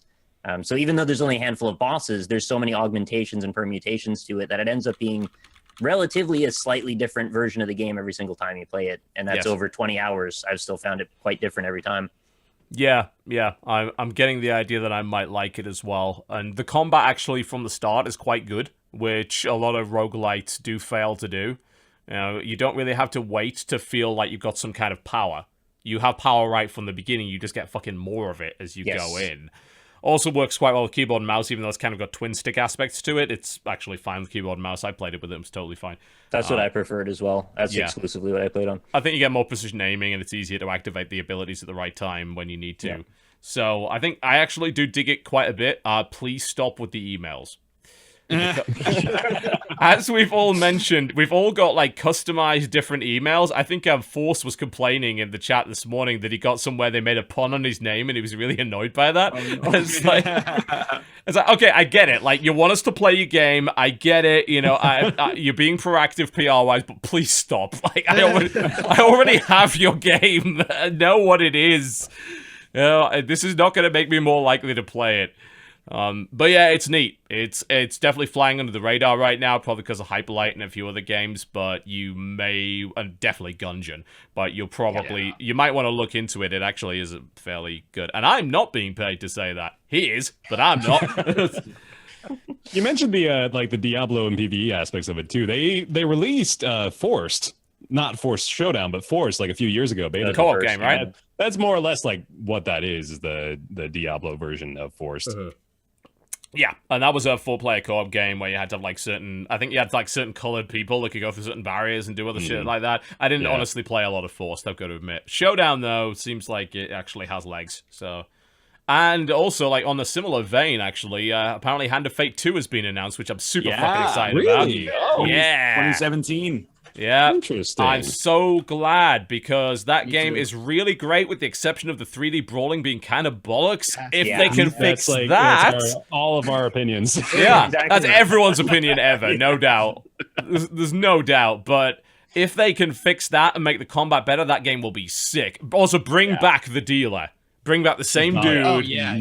I love him. The aesthetic of that game with the cards floating around and him being just a giant dick is... Oh, in VR would be so good. Oh my god, virtual cards in your face. Yes. Yeah. Hurl them at him, yeah. Shit. You know, draw them with the thing, you know, maybe fight with the thing. Ooh, stop. The combat way better if you just throw yourself into it. Oh, shit. You've just invented the ultimate game. I am all over that. I am being paid to say this. But that hypothetical game we just came up with is amazing. It's pretty exclusionary, though. Yeah. Oh dear. We went there. We did multiple times. Callbacks. Jesus Christ. Anyone else been playing anything else they'd like to bring up? Did anyone else play Adrift? No. It is a... not to be derisive, but it is a walking sim in space. It's a floating simulator, right? It is a floating simulator. Yeah. Uh-huh. I was a little bit bummed out because I've been looking forward to it for a while, and then I played for like 10 minutes and was like, oh, all you do is float. Literally, and get audio logs and stuff like that. You have to collect oxygen not to die, though, right? Like, although they've done oxygen-free mode now, you know. There is a gameplay conceit in the sense that you can run out of oxygen, but the tanks are everywhere. It's basically like, I almost think of it like what we described earlier of like putting a mechanic in a walking simulator that for the can sake actually, of it. Yeah. It's not necessarily bad, but I found it kind of boring. But I played for like an hour and then was like, okay, you know. The only reason I want to pick that up is for VR, because I want the feeling of being in space. I think it looks amazing. Like, it's absolutely gorgeous. But the game itself is barely a game. I found it kind of boring. And I'm the kind of player who, like, I finished Firewatch and I liked it a lot. And, you know, I like Gone Home, which I don't think is necessarily a bad word to say. But this I just found. Well, that game shifted over 1 million copies, so you're not alone. You know? That's very true. Yeah. But Adrift I just found kind of boring and not really to my taste. Would it be easier to sell it as like a VR experience as opposed to a game? Yes. Yeah, because that is the thing. If you've used Gear VR in particular, they have what they market as experiences. They're not games. They're usually the one that comes by default with Gear, I think, is called the Blue, which there is actually now a version on Vive, which probably looks a lot better because the Gear one is like, yeah, you want PS2 graphics? We got them. You want a PS2 whale? We've got a PS2 whale over here, but it is running at high frame rate, so there's that. But you can go through there, and it's like it's a VR documentary, but CG. So you can look everywhere. You're being taken under the sea, and you see different animals, and like a shark comes at you, and you piss yourself, and all that kind of thing. IRL, not in VR. But so you don't want to play that one on the plane if you're sharks. But But it's a new genre. That I feel is like a new genre and the logical evolution of kind of the walking simulator, because you don't have to walk. It's lovely. You don't have to put the fucking effort in, but you get to experience everything, and it does take you to another place. You know? So I think that's the way to go. And I think I will play Adrift, probably in oxygen-free mode, just on VR for that experience. And I'd be okay with doing that. You know, it's the same. It's a ride. It's a theme park ride. Yeah. That's all, that's all it is, except without the lines, without the queuing. You know? That sounds actually worth my time. But if you ask me to play that means, like, that's work. I'm not playing, that's work. I've got to fucking walk for an hour and a half to hear your pretentious drivel. No, dear Supposedly, it's like 4 hours long as well, which is where I kind of hit that point where I'm like, I can't do that. Firewatch was roughly that. It was 3 to 4 hours. 3 to 4 hours. There were some points in Firewatch where I was like, I could do maybe without this part. And Firewatch actually has the driver, which is like the conversations that you have. Whereas in that's what keeps you going. You're just alone the whole time, basically. So it assumes a lot about the level of interest you'll have in it from the get-go. Yeah.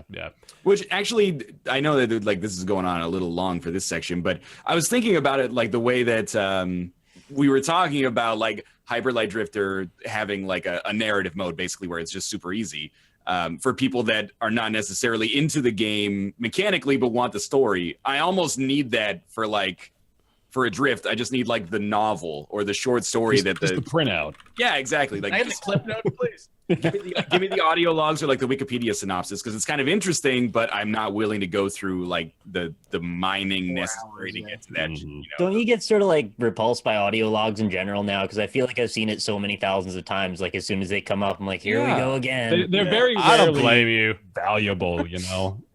I remember when they were valuable, like novel back at like BioShock 1. Back in the day. It depends how well they're done, and also any audio log that forces you to be in the escape pause menu to listen to it instead of being able to walk while doing it is fucking stupid. So don't do that. I mean, I listen to there's some games where I'll be really interested in the audio logs. It's down entirely to the world building. How well did you build that world to get me interested in what this idiot has to say on this tape?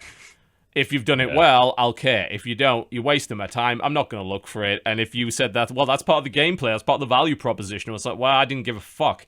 So, you needed something compelling, and that was not compelling to me. But it's probably a good example. I think BioShock audio logs are very good, personally. Infinites were good too. I can't remember. You could walk with those, right? I can't remember. Pretty sure. I don't or was remember. it Dead Space you couldn't walk with? There was definitely one of the. There's definitely been several games where you can't walk with the audio logs, and I hate that. But if you can walk with them, I'm not going to mind, because if I'm walking from point A to point B and there's nothing to do in the process, then having an audio log on is going to help me. Although by doing that, you are distracting me from the fact that you literally put no gameplay in this bit of the game.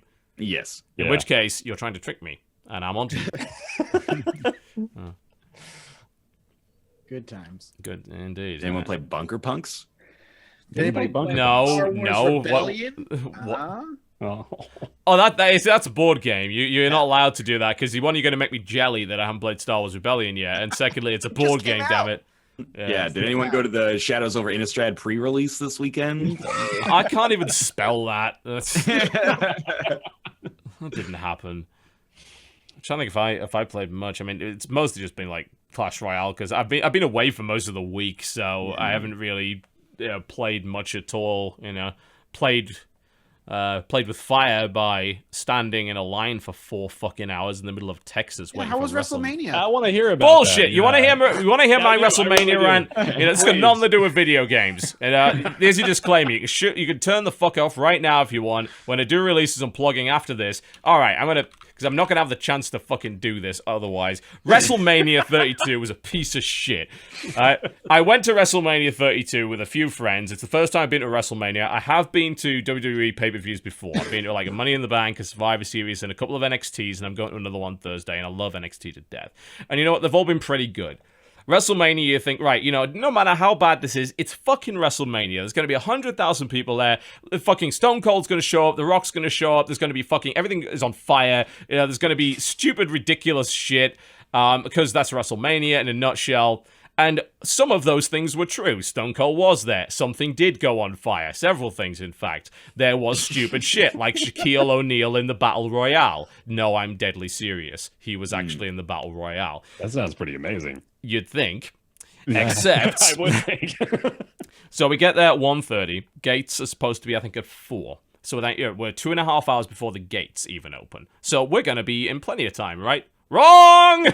No. We were in line for over 4.5 hours just to get in the door, as was everybody else. Bear in mind, this is one of the biggest stadiums in the United States. You would think they'd have this shit down. They didn't. According to them, the Wi-Fi went down, which fucked with the ticket machines. You know, apparently eyes also don't work. You know, it's like, look at the fucking idiots. So, 4.5 hours, there are no water vendors or drink vendors anywhere. And there's no shade, for the most part. Kids are passing out, quite literally. Like, there's a fucking old guy who's barely on his feet at this point. Do the security pass out water or do anything, humane of any description? No, they don't. So we're out there dying. I'm in a lot of fucking pain at this point. After 4 hours of standing up, I'm off my painkillers. I don't even have anything to drink to take a painkiller. So I'm in serious fucking trouble. So we eventually finally get past the game. We're like, thank fuck. At this point, we've missed 3 matches already. Wow. Jesus. Bear in mind, we got there like 2.5 hours before gates were even supposed to open, and we still missed 3 matches. So we're pissed. And then we have to go to this little tent thing to get a wristband because we're on the floor seats, because apparently you need that. They were out of wristbands, and they said, you know what, it'll be fine. We're just gonna put a thing on the back of your ticket. It's like, all right, we grab some drinks to stop us from dying. We go in, another 20 minutes of solid queuing in a mass of people that's just barely moving to get to the tunnel, which will take you to the floor seats. What happens when we get to the security? You need a wristband. I was like, no, they told us they didn't have any. It's like, no, they've got some now. You've got to go back and get them. At this point, I'm just fucking wanted to shoot the guy. But we go back out, finally get our wristbands, go back in again, get through the mass of people for another 20 minutes. At this point, we've missed most of the ladder match, which means I want to strangle a cat. And we enter the tunnel. The tunnel, or the Gungeon, as I like to call it, was never ending. It was a never ending mass of people. If you are in any way nervous about being in close proximity, you would freak the fuck out. We had several people faint. There was a girl who had a seizure. It took about 10 minutes for paramedics to get through the crowd of people to get these people. If that was a cardiac incident, they would be dead. Straight up dead.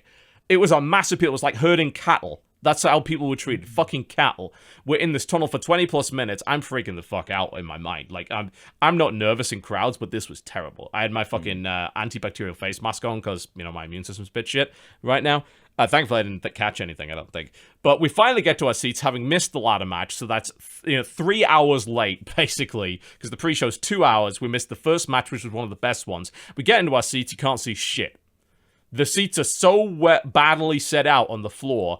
The only thing you can see, you can't see the ring at all from here. We thought we had pretty decent seats. These were $600 seats each. They were shit. You couldn't see the fucking ring at all. Fuck. You could stand up and you could see the top of the turnbuckle at most. You had to watch a screen, which would have been okay if it wasn't partially obscured by a lighting rig. And it was. So if you were in the nosebleeds for the $50 to $100 tickets, you would have literally had a better view than we were in $600 floor seats. Because you had a giant Titantron that was fucking huge to see this thing.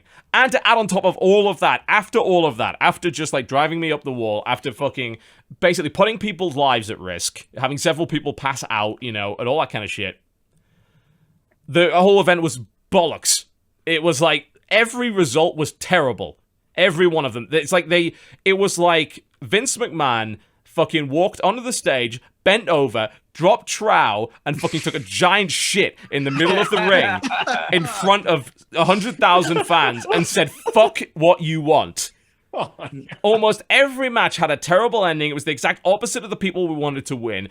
The main event was the most boring fucking thing in the universe. I've never seen a wrestling match that slow and that dull. The wrong person won. He got booed out of the building. Everything he did, even every punch he threw. This is Roman Reigns, by the way, the wank pheasant, as we like to call him. Everybody's favorite. The wank pheasant, yes. He every punch he threw, he was booed, and every punch Triple H threw, he was cheered. Bear in mind, Triple H is supposed to be the bad guy in the storyline. This is how badly they've executed this. Triple H is getting cheered, despite the fact that he's supposed to be the fucking bad guy and has done horrible things. And It was slow as fuck, and they booed. And you know what they did during the live broadcast? They turned the crowd mics down so I that heard that, yeah. so that the stream Oh my couldn't God. hear as bad. They could still hear some of the boos, but we were booing like basically it was 90% boos, 10% cheers. Like it was a couple of kids and the women who were cheering Roman because he's attractive, and everyone else was booing the fuck out of him. And that was WrestleMania 32. Like, hot garbage. The Rock comes out, sets his own name on fire in the biggest display of pretentious shit that I've ever seen. He did this with a flamethrower. I just want to point that out. He had a fucking flamethrower. Why? Nobody knows.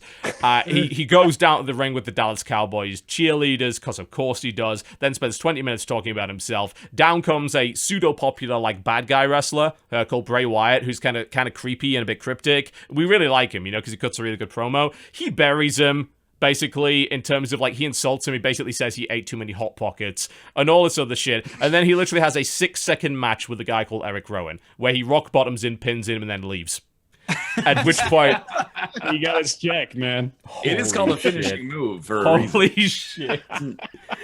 If you told me that was what it was, I thought you were lying. I thought you made up the worst, like, fantasy WrestleMania in your head, like the worst, darkest timeline, and you read it off to me. But I saw that. I spent hours seeing this. I suffered in the sun for 4.5 hours to see that. I What an will never, experience. ever go to an event of that size ever again. That was fucking dog shit. Oh. Maybe you can do it in VR next time. You know, it's funny you should say that.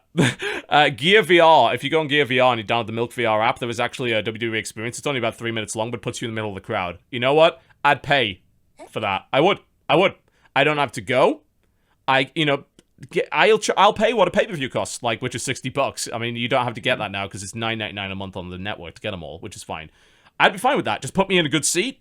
I'll pay $60 to watch from the comfort of my home with a VR headset on looking like a tit. Because you know what? I won't have to wait in the line for 4.5 hours for the privilege. And I'll be able to see things.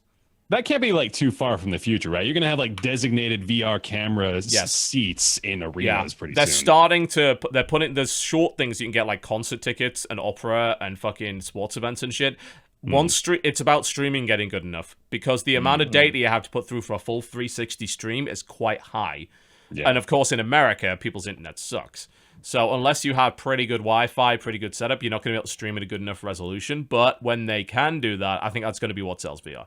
I really do. Not games. that'll be huge. That. Yeah, Being able to attend a concert Interesting. like that. Yeah, I mean, yeah. I think that's gonna be, like you said, a big selling point for VR. Porn. Oops, selling point. Whoa. hey, Selling porn. No, I mean he's right. I mean VR porn's been around for like over a year and it is a big selling point. Like a lot of these sites are selling their subscriptions on the basis of we've got VR porn now. Did you see the little promo they did for like Dota 2, like competitive watching with the VR? Yeah, I did. So cool. You know you can watch Twitch in VR. You want eye cancer? Chat's right here in front of your face. But you can also, apparently there's a way to do this with like the Oculus Friend thing. You can have virtual versions of your friends watching the same thing as you, and you see them right next to you. And when they talk, it kind of comes out in a speech bubble, and you can, if they have voiceover, you can hear them to the side of you. You can get that's like the a future. virtual viewing party. That's Pornhub cool. needs that. Oh my god. Party. No. A Pornhub viewing party. Holy shit. Next time. Competitive Pornhub viewing. Oh, yeah. We got a weird Where's the- future ahead of us. Where's the core group of Pornhub viewers? That's good. Who is the core These group? ideas, we could be rich. We don't know the demographics at this point, you know. Jesus Christ. Good times. Very good times. But yeah, that's that. One shout out I will give because it would be unfair not to. Women's match stole the night. Triple threat women's night match. Charlotte Flair with her father, because you know he's about 102 now and is a walking, talking, dancing fossil. Sasha Banks and Becky Lynch. Awesome match, and they finally replaced that stupid fucking pink butterfly belt, which had Diva's belt on it, with a women's belt that is the same as the heavyweight belt. It's just white and red instead of being black and gold. Good job. Yeah, that's awesome. That's good. It's Taking been it interesting seriously. Just as somebody on Twitter to watch all these people that I follow who love WWE for like the past 2 years to shit all over WWE. It was a nightmare yesterday, man. My God. Or not yesterday. When was that? It was Sunday. Sunday. Sunday was the yeah. night. Yeah, the Twitter hashtag was full of people shitting on the event. I mean, we do that a lot as wrestling fans. You know, we're worse than game fans. So we're in like a fucking Stockholm syndrome with WWE, like where they'll do one thing good and then 20 bad things, and we're waiting for the next good thing. But apparently Raw last night was good. Like, oh god, just don't drag me back in, please. Oh my god. All right, we're already running over time right now, so I think we'll probably wrap it up. I'm going to do a very quick reading of the releases for this week. We're not going to talk about the games because we just don't have the time, but I'm going to read them off anyway. So today, a lot of VR shit, including Hover Junkers, Vanishing Realms, which was that Torch game I was talking about, Audio Shield, which is apparently great, Modbox, Space Pirate Trainer, which was the twin Akimbo shooting game, the Gallery Episode 1 Call of Starseed, Enter the Gungeon is the first non-VR game. That's out today. That's out right now. We've talked a lot about that. There'll be a video from me definitely in the next couple of days. Those guys are already playing it because they're ahead of the curve like that. Europa Universalis 4 Mare Nostrum, which is another expansion for the Grand Strategy from Paradox. Cloudlands VR Minigolf, Hotel Blind, Good Robot, Gunjack, which is the Eve turret game. The Blue, which is not a game. That's the Shark game, which isn't a game. So that's the VR stuff. April the 6th, Age of Conquest 4. Campus Notes Forget Me Not. Impulse, Kill to Collect, and Amaranthine are the releases for April the 6th. April the 7th, Slime Jumper, Tibetan Quest Beyond the World's Edge, A Blind Legend, Bullshot, which is a great name, because that's the name of a bullshit screenshot. I wonder what that's all about. It's the new Pokemon Snap, folks. That's what it is. The 5th Expedition, A Triage, Ecotone, Chiku, MXGP2, which I think is a motorcycle game, I guess, and Axes and Acres, which I assume is a lumberjack simulator. I don't know. Nice. We need one of those. We do. We need several. There is actually a woodcutter lumberjack simulator. That is a thing. So you can. Good. That definitely. I'll have that in VR. Definitely. April the 8th. Decent Icons. It's like, why did you buy a game called Decent Icons? Like, what about Awesome Icons? Great Icons. I don't know. Satisfactory Icons. It's so alright, Icons. Just no. Silver Bullet, Prometheus, Tenro, The Hero Project, Redemption Season, Virtual Rogue, Glitch Runners. I've heard a bit about Glitch Runners, actually. Yeah, me too. That's supposed to be kind of neat. Fortify, Bleak, Welcome to Glimmer, and Aurora RL. 9th of April, Tower Unite, Automator Empire, Warden Melody of the Undergrowth, Istrelid, and Party Saboteurs. And last but by no means least, that's Monday, before obviously next week, where Dark Souls 3 comes out and everybody just like disappears into the ether for a while. Judgment Apocalypse Survival Simulation is on the 11th of April, and that is next Monday. Cool. Those are the games. And these have been the guests, so they get the chance to plug the living shit out of what they're doing for a while. Which, to be fair, they've already been sneaking in over the last 3 hours. We've been trying as hard as we can. Experts at podcasting, ladies and gentlemen. Let's start with Mr. BaerTaffy. What's coming up in channel this week? What's going on? What can people expect?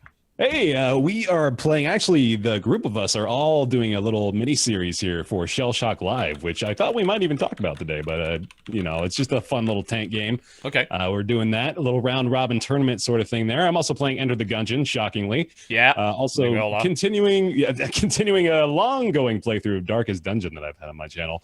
I am also, as we mentioned, the host of Roundtable. This is the group here, all of us, Roundtable.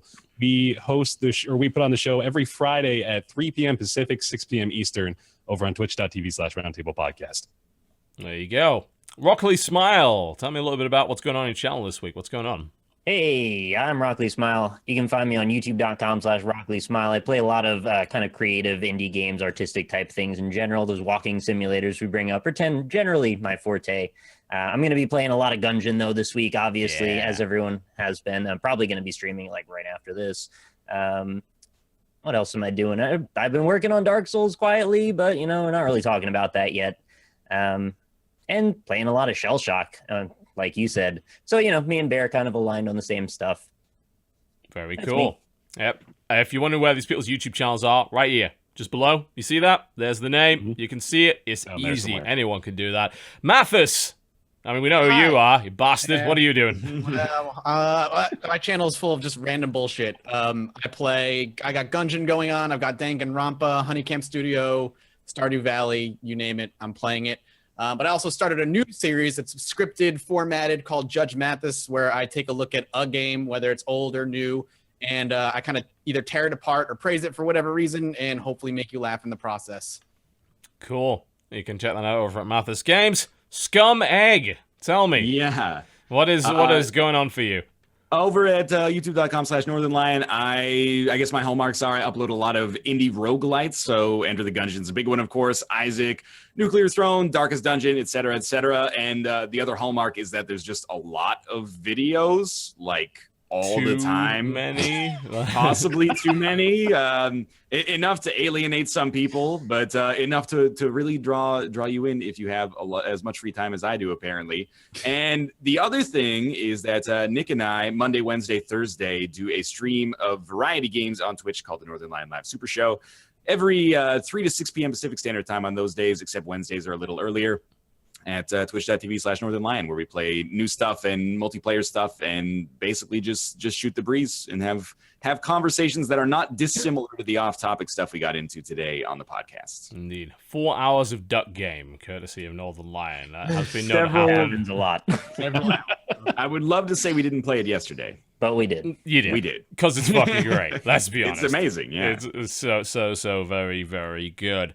Okay, what's coming on my chance week? There will actually be content. Obviously, I took a week off to spend with the parents, then go to Wrestlemania, which obviously I do regret. Not the parents, please don't. But I do have stuff coming. I might get my End of the Gungeon video done tonight, but I shouldn't say that because then you'll complain when I don't. But I'll probably work on that for the rest of the evening. I want to try and get past the third boss, and then maybe I can talk about it. So, probably Gungeon video coming. VR is going to be our focus for the next couple of weeks because I do have Oculus and Vive. I'm going to be looking at a lot of the launch titles. I'm going to be giving you the best kind of interpretation of my experience I can. It's a bit hard to describe. It's a very new form of media. It's very hard to make a video without you also owning the headset. I could make a 360 video. Very fucking hard to do it, but not impossible. But if you didn't have a headset, you wouldn't be able to fucking watch it anyway. So we'll be doing probably a 2D thing with multiple like cameras to show hand movement, tracking of the head. It's going to be way complicated, and I'm going to fuck it up, no doubt. So that's going to be coming. I'll be talking about Vive first, probably, because I've got more experience with it, and then I'll talk about Oculus. And I may do a direct head-to-head video, just because the fanboys will be super fucking pissed off if I do that. Just to try and tell you, look, which is the headset you, if you wish to buy now, is actually, are you going to pick up? Which is better for your usage scenario? Because there's probably a bit of a difference there. Outside of that, there are other games, obviously, coming out over the next few weeks I'd like to look at. I'd like to answer one question, though, which is, am I going to be looking at Quantum Break? The problem with Quantum Break is the same problem that Killer Instinct and Gears of War had. Yep. It's a Windows 10 store game. What that means is it's a UWP and not an EXE. Right now, it is impossible to run an overlay, including Fraps, DxTory, basically any capture software, with those games. The only way to do it is to do screen region in a window, which doesn't look anywhere near as good. It slows the computer down. I'd have to do it with some like XSplit or OBS, which wouldn't look anywhere near as good as my, like lossless capturing and such. And they don't work with G-Sync. They don't work with SLI. There's a bunch of other problems with them. I don't really want to cover them until they fix that, because it's really hard to film them. The Xbox capture thing captures at 20 megabits per second, which means it looks like hot garbage. So it's not even worth it. Yeah, I'm so disappointed with that. I really want to play Killer Instinct so much. I couldn't even log in. I tried over the course of 2 days to log in to play it, and it said hit X to sign in, and it wouldn't fucking sign in at all. So I don't know what the fuck is wrong with it. It's busted, and I'm not covering it until they fix it. I can't even do a proper frame rate analysis because I can't run a frame rate overlay. So what the hell am I supposed to say when I do my port report? Well, I think it runs at about this. No. No. You mean you haven't developed your eyes to the point where you can pick out individual They're frames? pretty good. I can tell you the difference between 3060. I can tell you the difference between 60 and 120. I can't tell you if that's 57 or 58, though. That's a little bit too much. Shadowplay doesn't work. Nothing works. It's bullshit. Until they fix all of that, I am not covering Windows 10 games. It's not going to happen, except for Ashes of Singularity, which is not on that store. It's on Steam. I'll cover DirectX 12, absolutely. I'm not covering Windows Store games until they fix that shit. It's not worth it. Why would I want to try and sell you a game that's that fucked? No. Microsoft are dumb. They need to fix it. Once they fix it, I'll cover the shit. There's the answer. Done. All right, you have been watching the Coactional Scumcast right here with the full cast around table. I'd like to thank all of you, by the way, for stepping in for the laziness that is Jesse and Dodger. Anytime. Thank you so much for having us. Yeah, and if they want to watch the Roundtable Podcast, which I believe is happening this week, where did they go? How did they do it? Where is it? What the fuck? They go to twitch.tv/Roundtable Podcast if you want to catch it live. Again, it's 3 p.m. Pacific, 6 p.m. Eastern. If you want to catch it on iTunes, you should just be able to search Roundtable Podcast or Roundtable Live. One of the two should work in there. It's also on SoundCloud. If you want to download the MP3, you can do so that way. There you go. Nice and easy. Check out the Roundtable Podcast. It's, I don't know how similar it is to what we just did, honestly. It's almost exactly the same. Yeah, pretty much. But big thanks to them for filling in today. Obviously, there's a lot of time they committed to this. So do please go visit their channels. NorthernLion, BaerTaffy, RockLeeSmile, and MathasGames. You can subscribe to them. We've got links right below, so that's nice and easy. And, of course, big thanks today to our sponsor, squarespace.com/cooptional, and our merchandise store, Make a Shop, Buy My Goddamn Shirts. Thank you very much. tinyurl.com/Banepool if you want to go to that link. Buy My Goddamn Shirts. Thank you very much. We have been, today, the Co-optional Podcast with the crossover. What is it they call it in Japan? What is it, like, Co-optional Cross X? Going to deliver to you. Yeah, X Roundtable. I got to get in there somewhere. You got to get it on your own. Press X to Roundtable. I mean, X will deliver to you. You don't have to get it on your own at all. Mm-hmm. Yeah, it's pretty good, Knock, knock. Arf, arf. Right, we're pretty much done. Thank you very much. Thank you. Big thank you, folks. Goodbye. Goodbye. Bye.